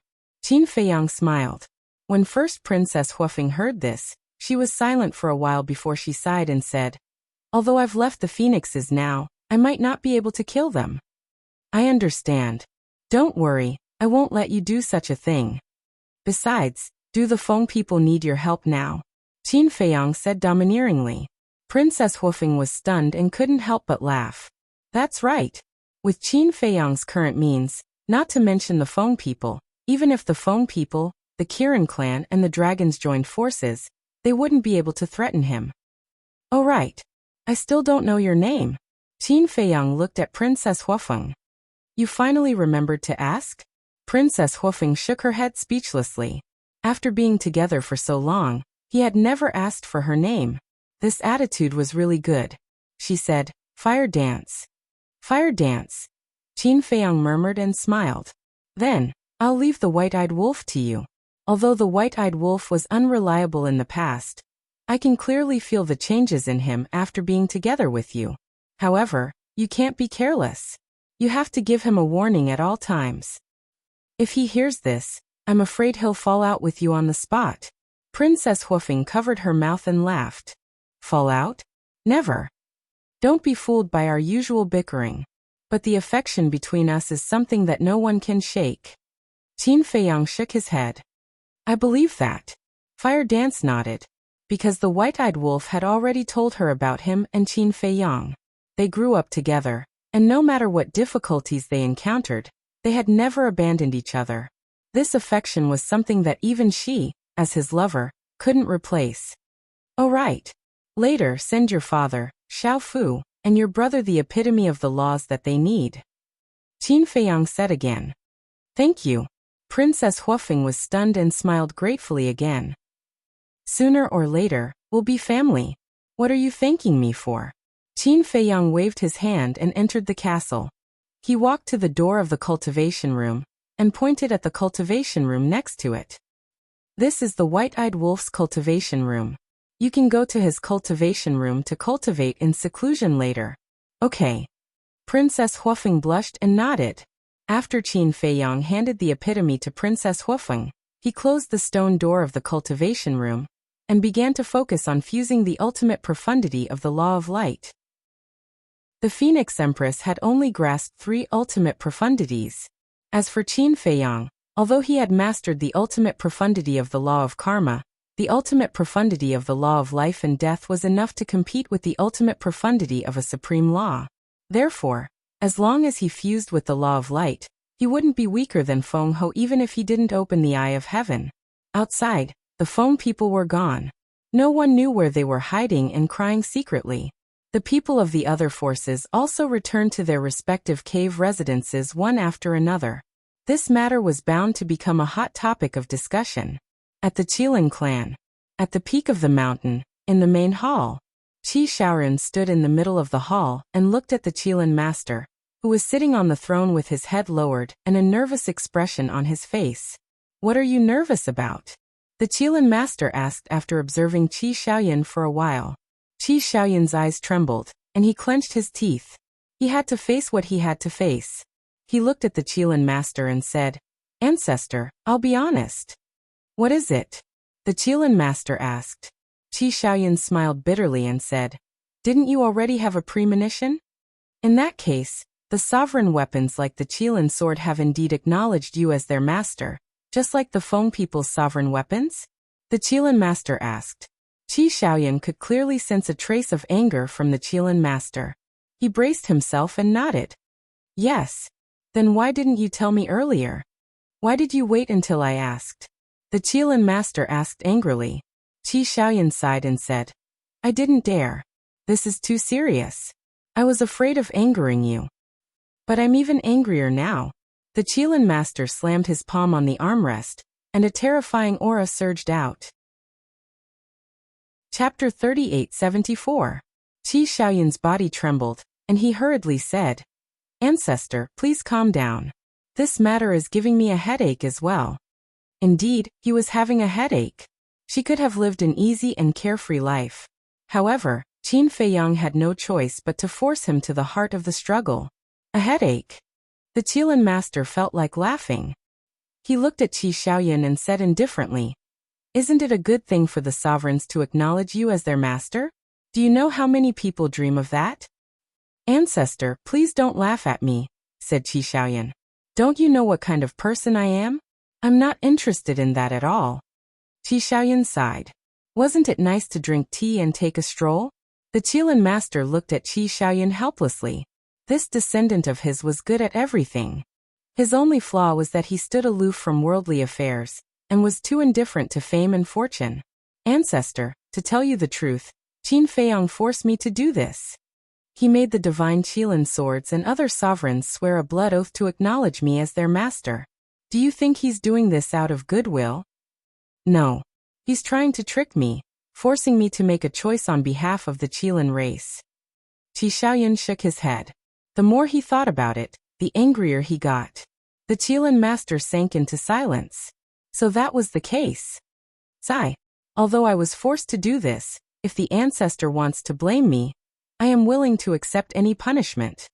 Qi Xiaoyan sighed. Stop putting on an act with me. The Qilin master rolled his eyes. Qi Xiaoyan smiled awkwardly. After thinking about it for a bit, the Qilin master shook his head and sighed. Looks like Qin Feiyang recognizes your ability. Otherwise, he wouldn't have placed all his bets on you. What ability can I have? Qi Xiaoyan laughed dryly. It's good to be humble, but being too humble is hypocrisy. Others might not know about your ability, but how can I not know? Even without this, the future of the Qilin race will still fall on your shoulders. The Qilin master smiled. Ha! Qi Xiaoyan looked at the Qilin master and asked, Aren't you angry? How can you say something like that? I'm angry because you hid it from me. If you had confessed as soon as you came back, would I have blamed you? The Qilin master glared at him. Sure enough, old ancestor is sensible. You're much better than that Feng Ho. Qi Xiaoyan chuckled. Stop flattering me. The Qilin lord couldn't help but feel helpless. To tell the truth, who could sit still in the face of such a thing? But what was done couldn't be undone. The sovereign's divine weapons had already acknowledged this brat as their master. What else could he do? However, fortunately, whether it was him or his clansmen, this kid was quite sentimental. In layman's terms, it meant that there was no disloyalty. It didn't matter that the sovereign weapon was under his control.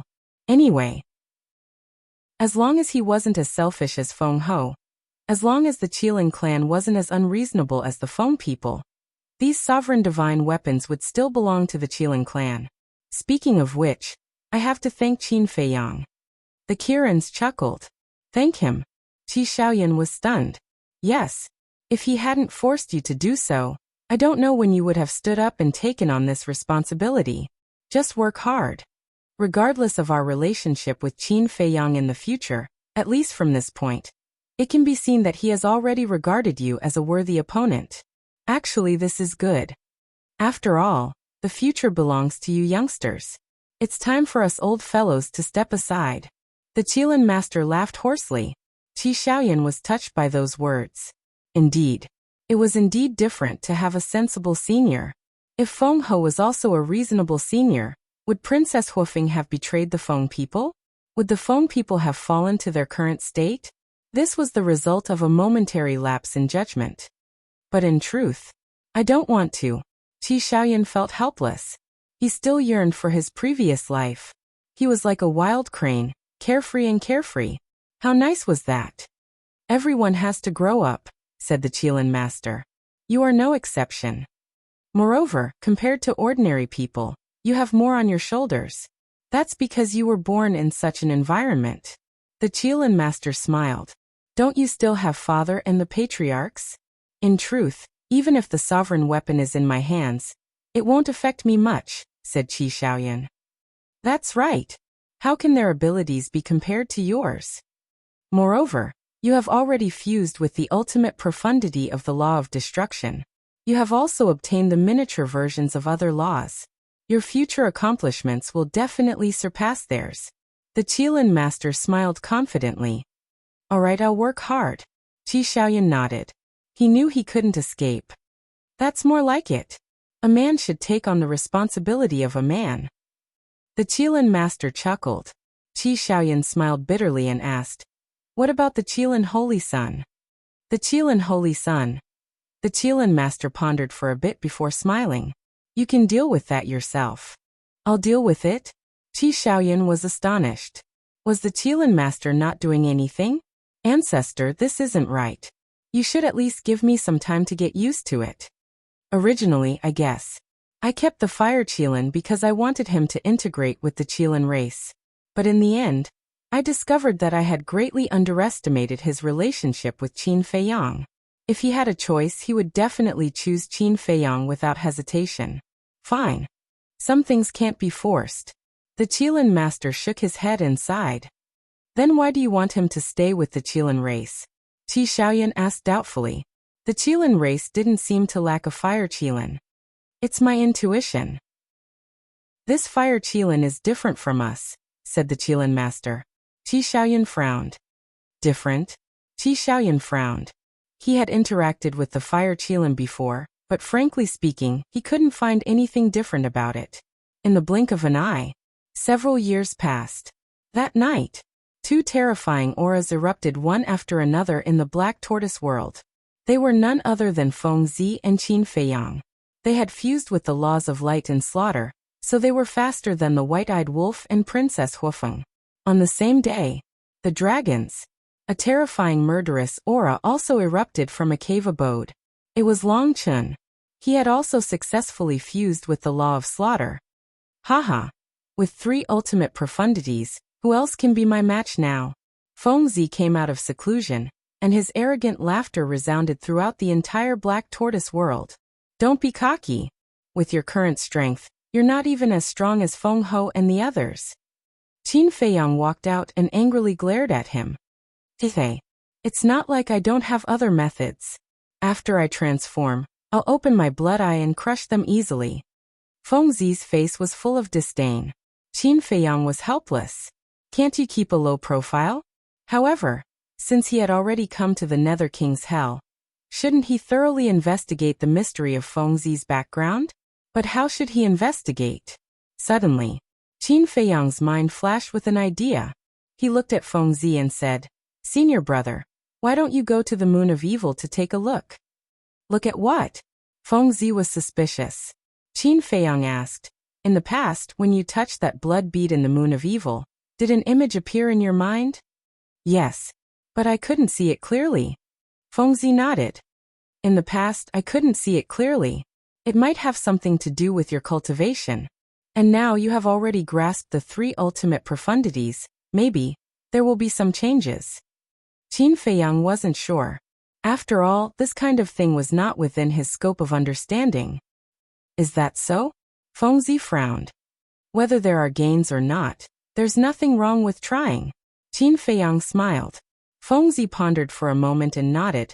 All right, let's give it a try. The two hit it off, found the fire python, and left the Black Tortoise world. The fire python had already fused into a miniature, and he had already been traveling in the Black Tortoise world for a long time. Looking at this vast land, his heart had always been in a state of shock. Of course, the fire python knew about the Black Tortoise world, because back then, the Black Tortoise world was on the first level of the miracle. To put it bluntly, the Black Tortoise world back then was simply a small place, not worth mentioning. But how many years had it been? It had actually become such a huge world. It was full of spiritual essence, rich in natural resources, and countless living creatures lived here. What made him envious the most was the atmosphere here. Calm, peaceful. Although there were countless living beings, killing was extremely rare. as if it was a paradise that stood aloof from worldly affairs. Outside, at this time, it was nighttime. The moon of evil hung high in the sky, emitting a hazy blood light. The mountains and rivers at night were very quiet. People from various forces were cultivating in seclusion. It's the middle of the night. What do you want to do? Long Chen walked out of the cave and walked towards the three with a smile. What does it have to do with you? Fengzi rolled his eyes at him. Don't be so cold, maybe I can help. Long Chen chuckled. No need. Fengzi snorted coldly and raised his head to look at the moon of evil with a trace of expectation in his eyes. Long Chen walked to the side of the three and followed Fengzi's gaze. There was a trace of suspicion on his face. Why was Fengzi looking at the moon of evil? Go. Qin Feiyang patted Fengzi's shoulder encouragingly. Whoosh. Fengzi took a deep breath and immediately turned into a stream of light, rushing towards the moon of evil. Fire Python looked at Fengzi's back and smiled. If we can really solve the mystery of his origin, I guess that the Nether King Hell might change because of this. Change. Qin Feiyang was slightly taken aback and said in surprise. Could it be that the rule power here is related to the Blood Demon King? That's not it. The restrictions of the Nether King Hell have always existed since ancient times. But Fire Python couldn't help but frown. But what? Qin Feiyang was suspicious. Ever since I became the guardian of the Underworld King's Hell, I have been investigating the situation of the Underworld King's Hell. From some clues, I judged that the Underworld King's Hell was not much different from other worlds even though there were rules and restrictions before the catastrophe. Fire Python said. Chapter 3875. Other aspects. Qin Feiyang was taken aback. That's right. In the past, there was also human civilization living here. Fire Python nodded. Human civilization? Qin Feiyang was shocked. Yes. To tell you the truth, I found many traces left behind by human civilization in the Divine Demon Forest. Fire Python said. Qin Feiyang frowned. That's impossible. I have also been to the Divine Demon Forest, but I didn't see any human civilization. Although you have been there, do you have a comprehensive understanding of the Divine Demon Forest? If I'm not wrong, when you entered the Divine Demon Forest, you went straight to the temple. Because with your strength at that time, you didn't have the ability to set foot in the entire Divine Demon Forest. Fire Python laughed. That's true. Qin Feiyang nodded. The Divine Demon Forest was huge. When they entered, what they saw was just the tip of the iceberg. Fire Python suddenly looked at Long Chen and asked, as the son of Lord Ice Dragon, you should be very clear about the situation here. Me? Long Chen was taken aback and smiled bitterly. I'm the same as you, I don't know anything. Alright. Fire Python was helpless. Was this guy really Ice Dragon's biological son? Long Chen said unhappily. What kind of look is that? Don't doubt this, he is definitely Ice Dragon's biological son. Fire Python smiled and looked at Qin Feiyang. Feather Emperor definitely knows. Why don't you ask him to come out and help us solve the doubts in our hearts? Let's talk about this later. Let's see how senior brother is doing first. Qin Feiyang looked up and focused on the evil moon. At this moment, Frenzy had entered the evil moon. Frenzy was already familiar with everything in the evil moon. Endless evil force surged. To any living being, this was fatal, but to Frenzy, it was like returning to his mother's embrace. Not only did he not feel threatened, but there was also a trace of warmth. Very soon, he entered the center of the evil moon. The blood bead that he hadn't seen for a long time once again entered his sight. It was the size of a palm and seemed to be condensed from blood, emitting a terrifying aura. If you are really related to me, please stop rejecting me and tell me the answer. The madman looked at the blood bead and muttered. He raised his arm and approached the blood bead. What a surprise! This time, not only did the blood bead not repel the madman, it even flew towards the madman and landed in his hand. Boom! There was a loud sound in the madman's mind, and the scene of a battlefield appeared. In the scene, a giant and a dragon were engaged in a frenzied battle. Heaven and earth were destroyed, and all living beings were plunged into misery and suffering. It was a scene of doomsday. This madman was stunned. At this moment, the image that appeared in his mind was no longer blurry. It was incomparably clear. Furthermore, the tearing pain that had been caused by the appearance of the battle scenes did not appear again. He was like a wandering soul, standing in an unfamiliar world, watching everything that was happening before his eyes. Heaven and earth were collapsing. Countless living beings were howling in despair. There were humans and ferocious beasts. This was a complete continent with verdant hills and limpid waters. The scenery was pleasant. However, at this moment, because of the confrontation between the giant and the dragon, it was rapidly heading towards destruction. Could this be the former Nether King Hel? The madman muttered. Why are you so cruel? Are they not living beings? The giant roared in grief as he fought. His eyes were filled with tears of blood, dyeing the world red. The madman looked at the giant. It was covered in blood-red hair like an ancient giant ape. It was exactly the same as the transformed blood demon race. It was more like another him. Looking at the giant's tears of blood, the madman couldn't help but feel anger and sadness. It was as if he was connected to the giant's heart. In the eyes of my divine kingdom, all living beings are ants. Another cold voice sounded. Divine kingdom. The madman clenched his fists and looked at the giant dragon. Because the one who spoke was the giant dragon. He didn't know if he didn't look, but when he looked, his mind buzzed. It was actually a purple gold divine dragon. That's right. It was a purple gold divine dragon. In the past, he couldn't see it clearly and could only see a vague outline. But now, everything was clearly presented in his mind. The purple gold divine dragon was tens of thousands of feet long. Its strength was sky-high. Every dragon scale and drop of dragon blood exuded a world-destroying divine power. Purple gold divine dragon. Blood demon king. The madman had an answer in his heart. The giant was the legendary blood demon king.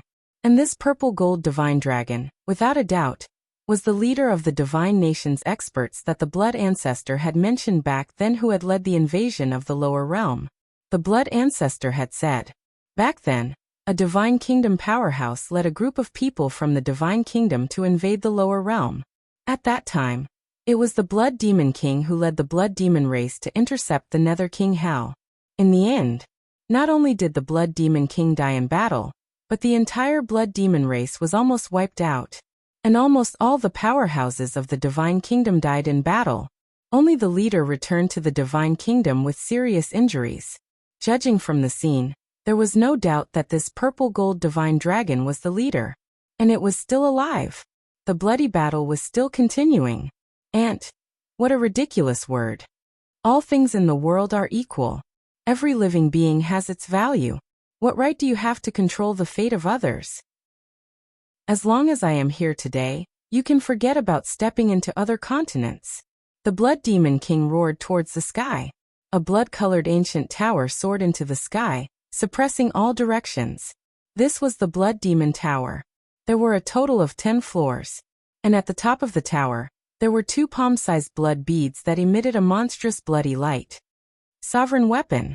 The madman's eyes trembled. The complete blood demon tower was indeed a sovereign weapon.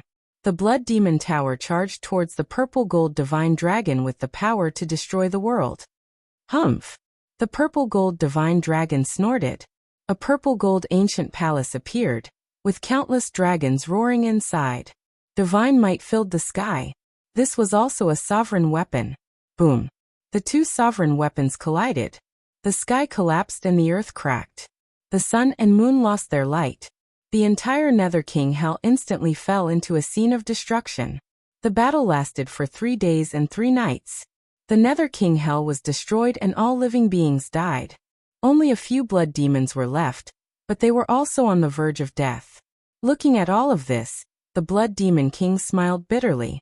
He had already tried his best, but he was still unable to protect the living beings of the Nether King Hel. Divine Kingdom. Sooner or later, you will pay the price for today's actions. The blood demon king burned his own life force and turned into a demon god.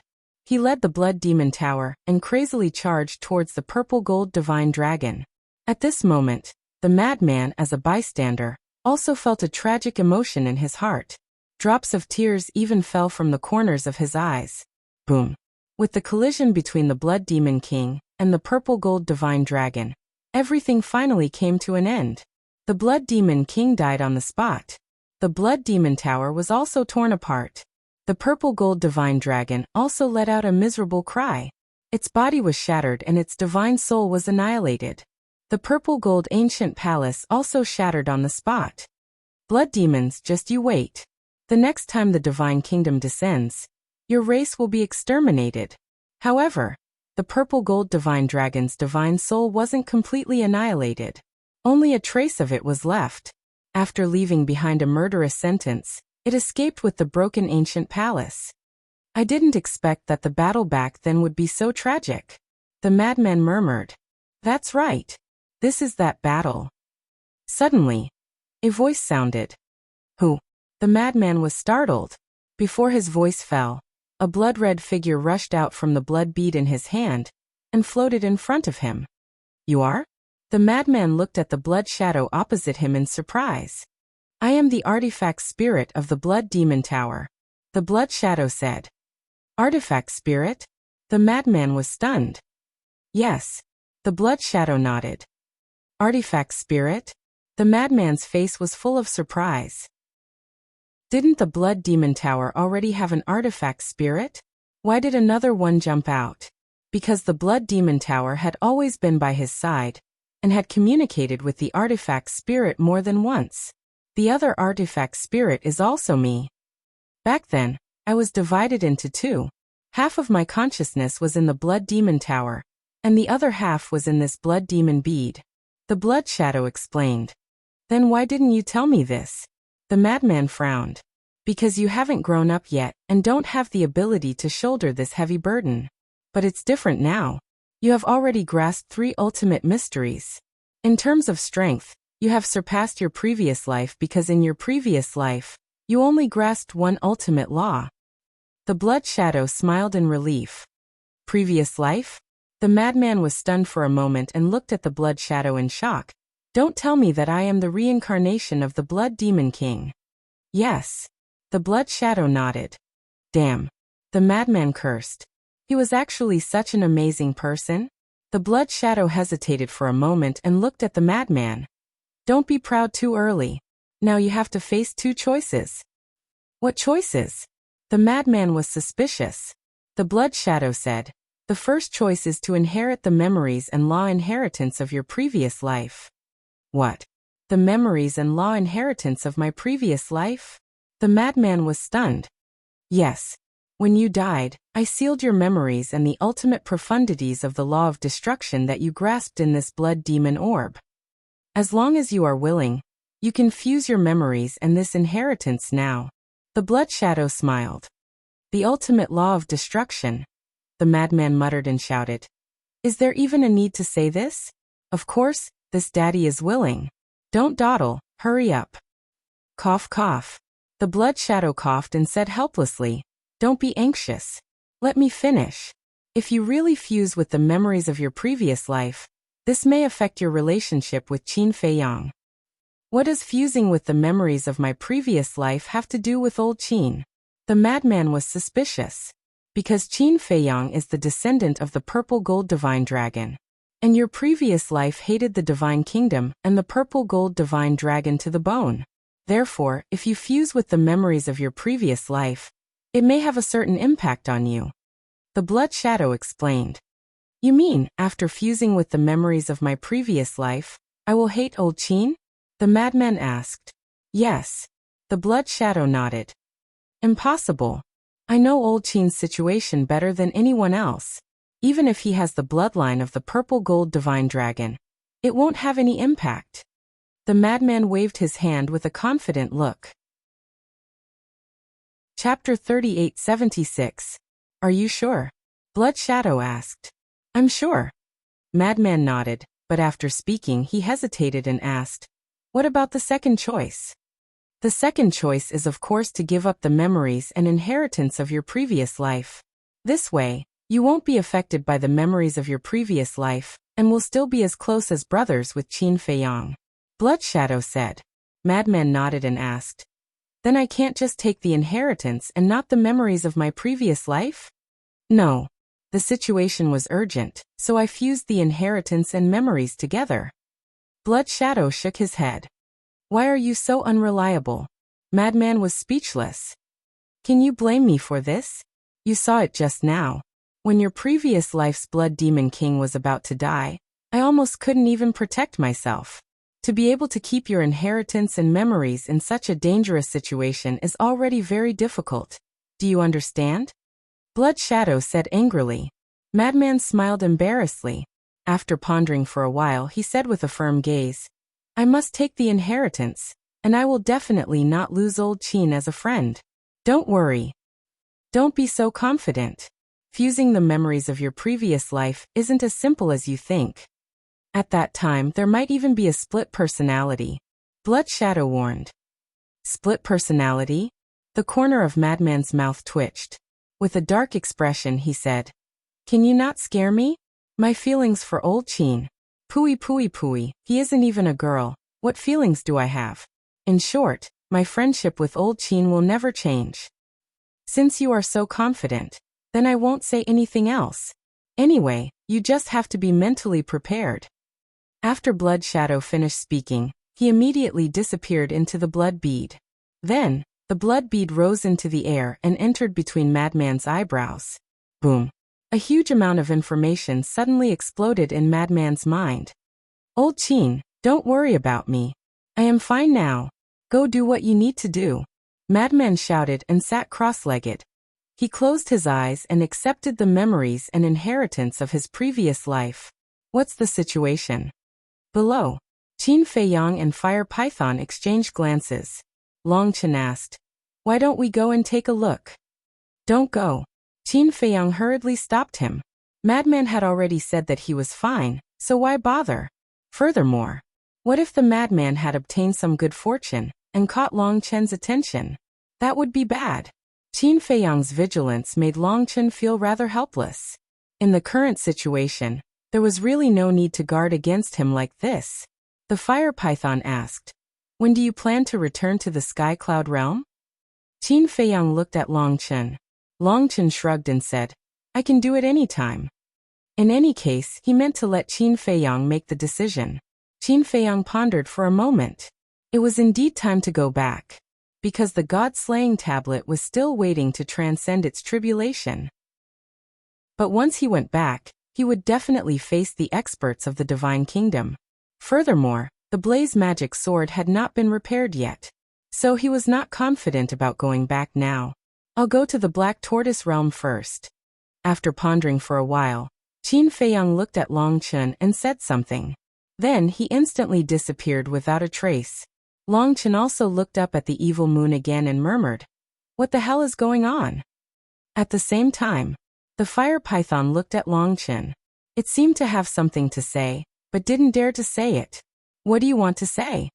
Long Chen noticed the Fire Python's abnormality and turned his head to ask, Ahem. Can I ask you for a favor?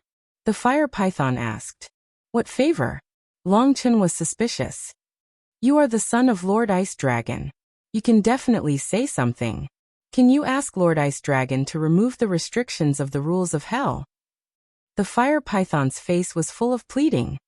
Remove the restrictions of the rules? Long Chen was taken aback. Yes. The creatures of hell, no matter how they cultivate, their cultivation can only reach the 9th heaven realm. They can't reach the undead realm. This is really pitiful. The Fire Python sighed. So that's how it is. Long Chen suddenly understood and said with a smile, You're quite kind as a guardian. This was because guardians generally gave people the impression that they were high and mighty, and looked down on creatures like ants. Not at all. Anyway, I'm just putting myself in your shoes. The Fire Python shook its head. Long Chen asked, Then according to what you said, the restrictions here were set by my father? I don't know about that. But even if it's not Lord Ice Dragon must have a way. The Fire Python's face was full of expectation. Long Chen thought for a while and shook his head. I can't guarantee anything. I can only tell you that I'll try my best. After all, I don't have much say in my father's words. Besides, my father is not omnipotent. Anyway, don't get your hopes up. Besides, since there are restrictions in a place, there must be a reason for its existence. Longchen added. Yes. Thank you. The fire python nodded and smiled gratefully. Whoosh! Qin Feiyang came out. Along with him were the Feather Emperor, the Little Rabbit, and the Blood Ancestor. Qin Feiyang entered the Black Tortoise realm because of the little brat. How long would it take for the blaze magic sword to be repaired? The answer he got made him feel extremely helpless. The little brat said that even in the land of origin, it would take at least 100 years for the blaze magic sword to be restored to its peak state. How could he afford to wait 100 years? Therefore, he found the little rabbit, the Feather Emperor, and the Blood Ancestor to discuss. The four of them discussed for a while, and decided to go back to the Sky Cloud realm to take a look. It seems that this little lunatic has already decided. The Feather Emperor looked up at the evil moon, and shook his head with a smile. Decided? Qin Feiyang was stunned. You'll know in the future. The Feather Emperor did not explain. Qin Feiyang was full of helplessness. When it came to keeping people in suspense, one was better than the other. He asked, what kind of place is the former Nether King's Hell? The former Nether King's Hell? The Feather Emperor pondered for a while and sighed. Apart from the rules and restrictions, everything else is the same as other continents. There were countless humans and ferocious beasts, but now they're all history. All of this was caused by the Divine Kingdom. When he said the last sentence, a cold light surged in the Feather Emperor's eyes. The Divine Kingdom. How crazy are these people? Qin Feiyang couldn't help but clench his hands. The Blood Ancestor looked at Qin Feiyang and said, the damage that the Divine Kingdom caused to the Sky Cloud realm and the Nether King's Hell can never be repaired. Therefore, from now on, you can't show mercy to anyone from the Divine Kingdom. Okay. Qin Feiyang nodded. Then let's go. It's been more than 10 years. It's time to go back and take a look. The little rabbit said. Longchen took out the badge and opened a space-time passage. The few of them walked in one after another, but the fire python didn't go and stayed on the mountain peak. Did they return to the Sky Cloud realm? There won't be any danger, right? Don't worry, the Feather Emperor, Blood Ancestor, and the little rabbit. Even if there is danger, it shouldn't be a problem to protect themselves. When the various major forces noticed the situation here, they all felt a little nervous, because whether they can return to the Sky Cloud realm or not depends on the ability of Qin Feiyang and the others. If even Qin Feiyang and the others can't stop the powerhouses of the Divine Kingdom, then they can only hide in the Nether King's Hell forever. Boom. But just as the space-time passage disappeared, a terrifying aura erupted from a mountain. A figure rushed into the sky and went straight for the evil moon. Fengho, what are you doing? The fire python's face changed and shouted. It's none of your business, get lost. Fengho coldly shouted, and the power of law surged all over her body. Obviously, she knew that Madman was inside. Although she didn't know what Madman was doing inside, it was a great opportunity for her. But to her, this was an excellent opportunity because if Qin Feiyang and the others left, there would be no one to help the Madman. In short, she wanted to take the opportunity to kill Madman. However, before she could even get close, a wave of evil energy appeared and rushed towards her from all directions. Humph! Fengho coldly snorted, and the ultimate profundities of the law of destruction and the law of space appeared and attacked the evil force. With a loud bang, the evil force was annihilated. Despicable! The fire python said angrily. However, he couldn't interfere in a battle of this level. Phoenix Queen, you're fucking courting death. Madman's shout sounded in the evil moon. But before Madman could make a move, a young man in white walked out of a cave. It was Qi Shaoran. He stepped into the sky, looked at the evil moon, and said with a smile, Brother Mo, don't worry and enter seclusion. Leave her to me. Qi Shaoyan's action was equivalent to making a decision. Qi Shaoyan, what are you doing? Fengho turned and glared at Qi Shaoyan. Qi Shaoyan sighed and said, Fengho, stop. People who don't know you will think that you are a mad dog. You are courting death. Fengho's killing intent rose, and she immediately attacked Qi Shaoyan with two ultimate profundities. Sigh. Qi Shaoyan sighed. With a wave of his hand, The Qilin divine sword and other sovereign weapons appeared. Terrifying divine might surged out like a torrent, and the two ultimate profundities were shattered. Feng Ho looked at this scene in shock and anger. The sovereign weapons of the Qilin clan were all in this person's hands? Qi Xiaoyan smiled and said, "The current me can represent the entire Qilin clan." "You? The entire Qilin clan?" Feng Ho couldn't believe it. "That's right." Qi Xiaoyan nodded. "Qi Xiaoyan, who gave you the guts to say such words?" At this time, Qi Xiong, Qi Yefeng, and the other patriarchs appeared and glared at Qi Xiaoyan. They were still unaware of the conversation between the Qilin master and Qi Xiaoyan. Thus, in their opinion, Qi Xiaoyan's words were disgraceful. As for Qi Xiaoyan's father, Qi Ji, the patriarch of the Fire Qilin clan, he also walked out of the cave. However, he did not interfere. As Qi Xiaoyan's father, he was naturally aware of Qi Xiaoyan's situation. If it was in the past, he would definitely stand behind Qi Xiaoyan and become his backer. But things were different now. Qi Xiaoyan was now stronger than him. Moreover, Qi Xiaoyan had the support of the ancestor of the Qilin clan. Naturally, Qi Xiaoyan no longer needed him. "Second uncle, stop messing around." Qi Xiaoyan lowered his head and shook his head. "I'm messing around?" Qi Xiong was furious. He glared at Qi Ji and said, "Aren't you going to teach your son a lesson?" However, Qi Ji merely smiled faintly. Chapter 38-77. Qi Xiong was infuriated by Qi Ji's attitude. Although he was Qi Ji's brother, and Qi Xiaoyan was his nephew, he had always disliked Qi Ji and his father. He believed that, in terms of strength and ability, Qi Ji was no weaker than his elder brother. But in the end, the patriarch position of the Fire Qilin clan had fallen into Qi Ji's hands. That made him feel very uneasy. As for Qi Xiaoyan, he had displayed outstanding talent since he was young.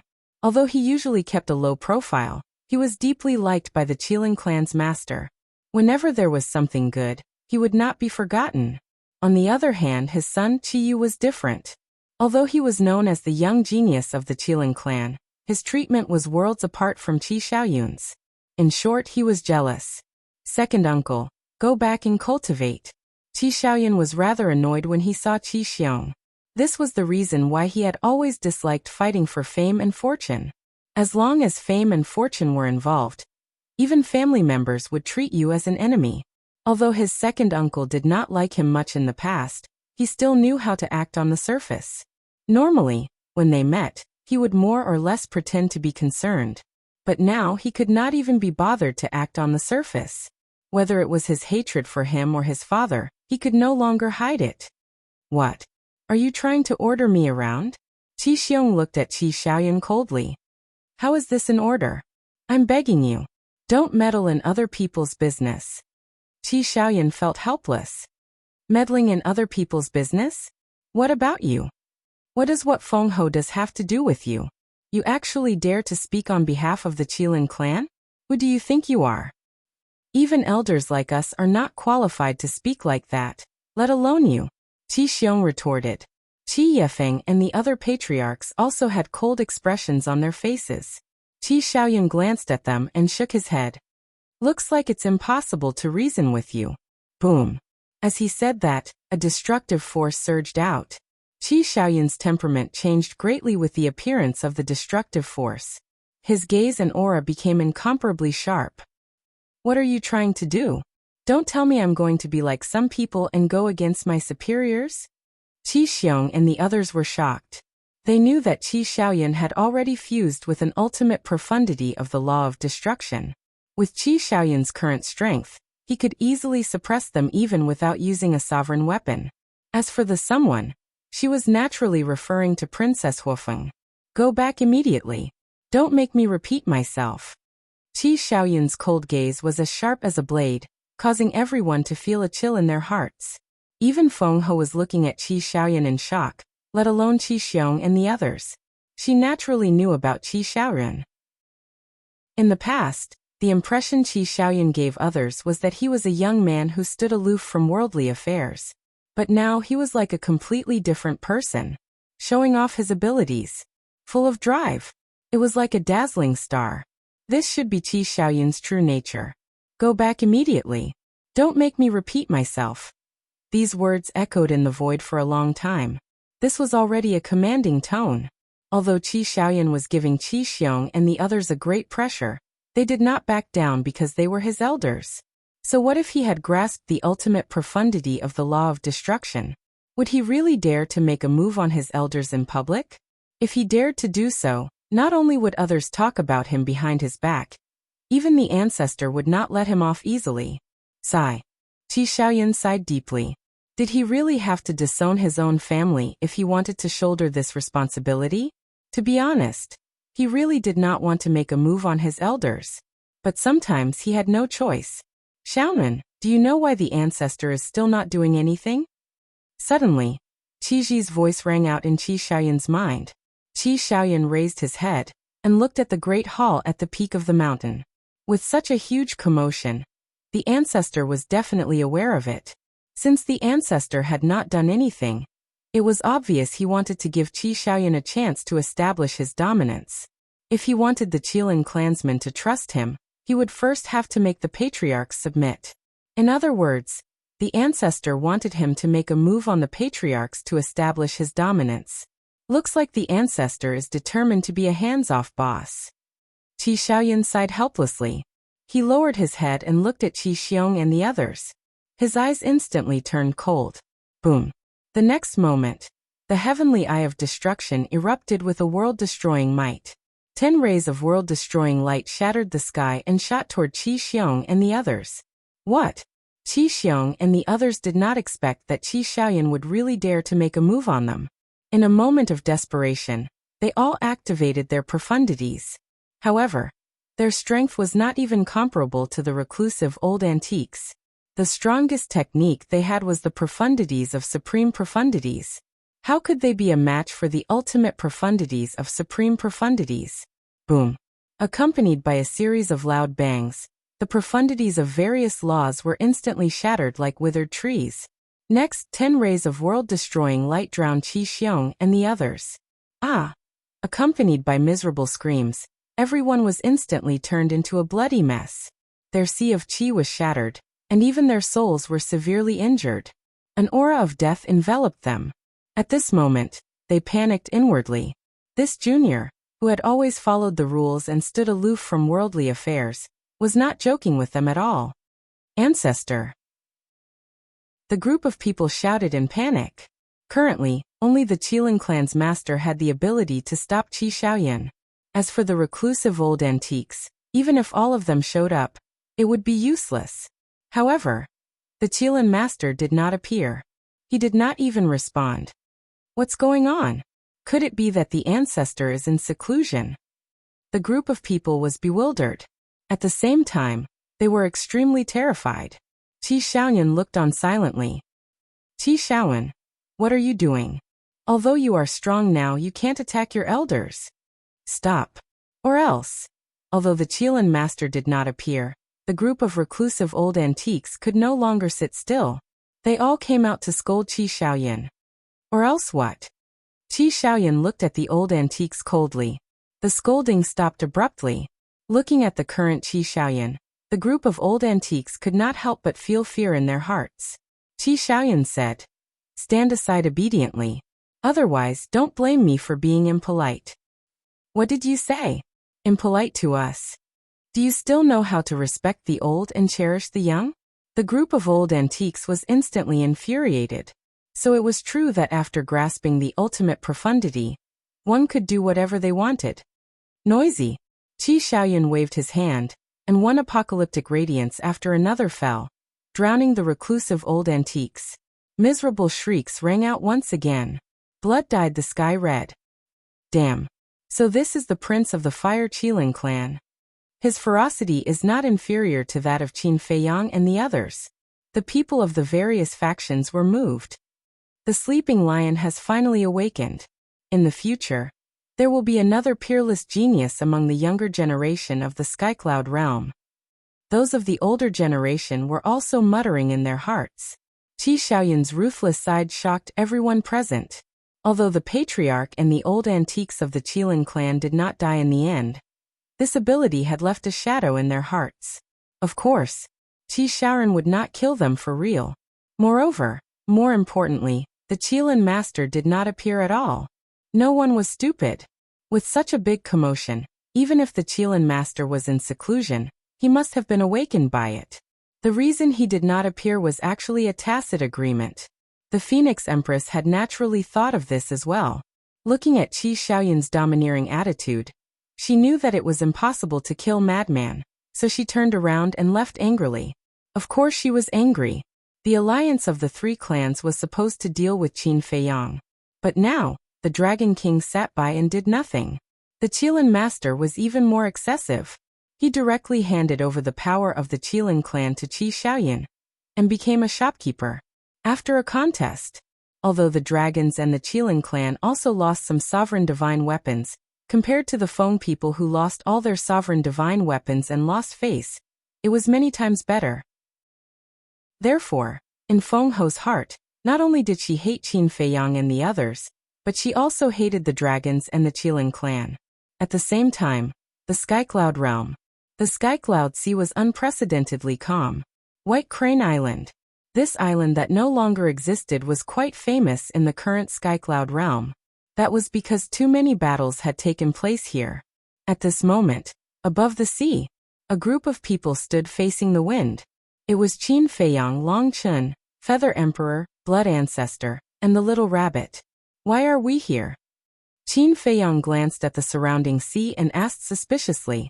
Long Chun smiled and said, as expected, there must be experts from the Divine Kingdom guarding Skycloud Island at this moment, so we have to avoid them. Hearing this, Qin Feiyang turned to look at the Little Rabbit.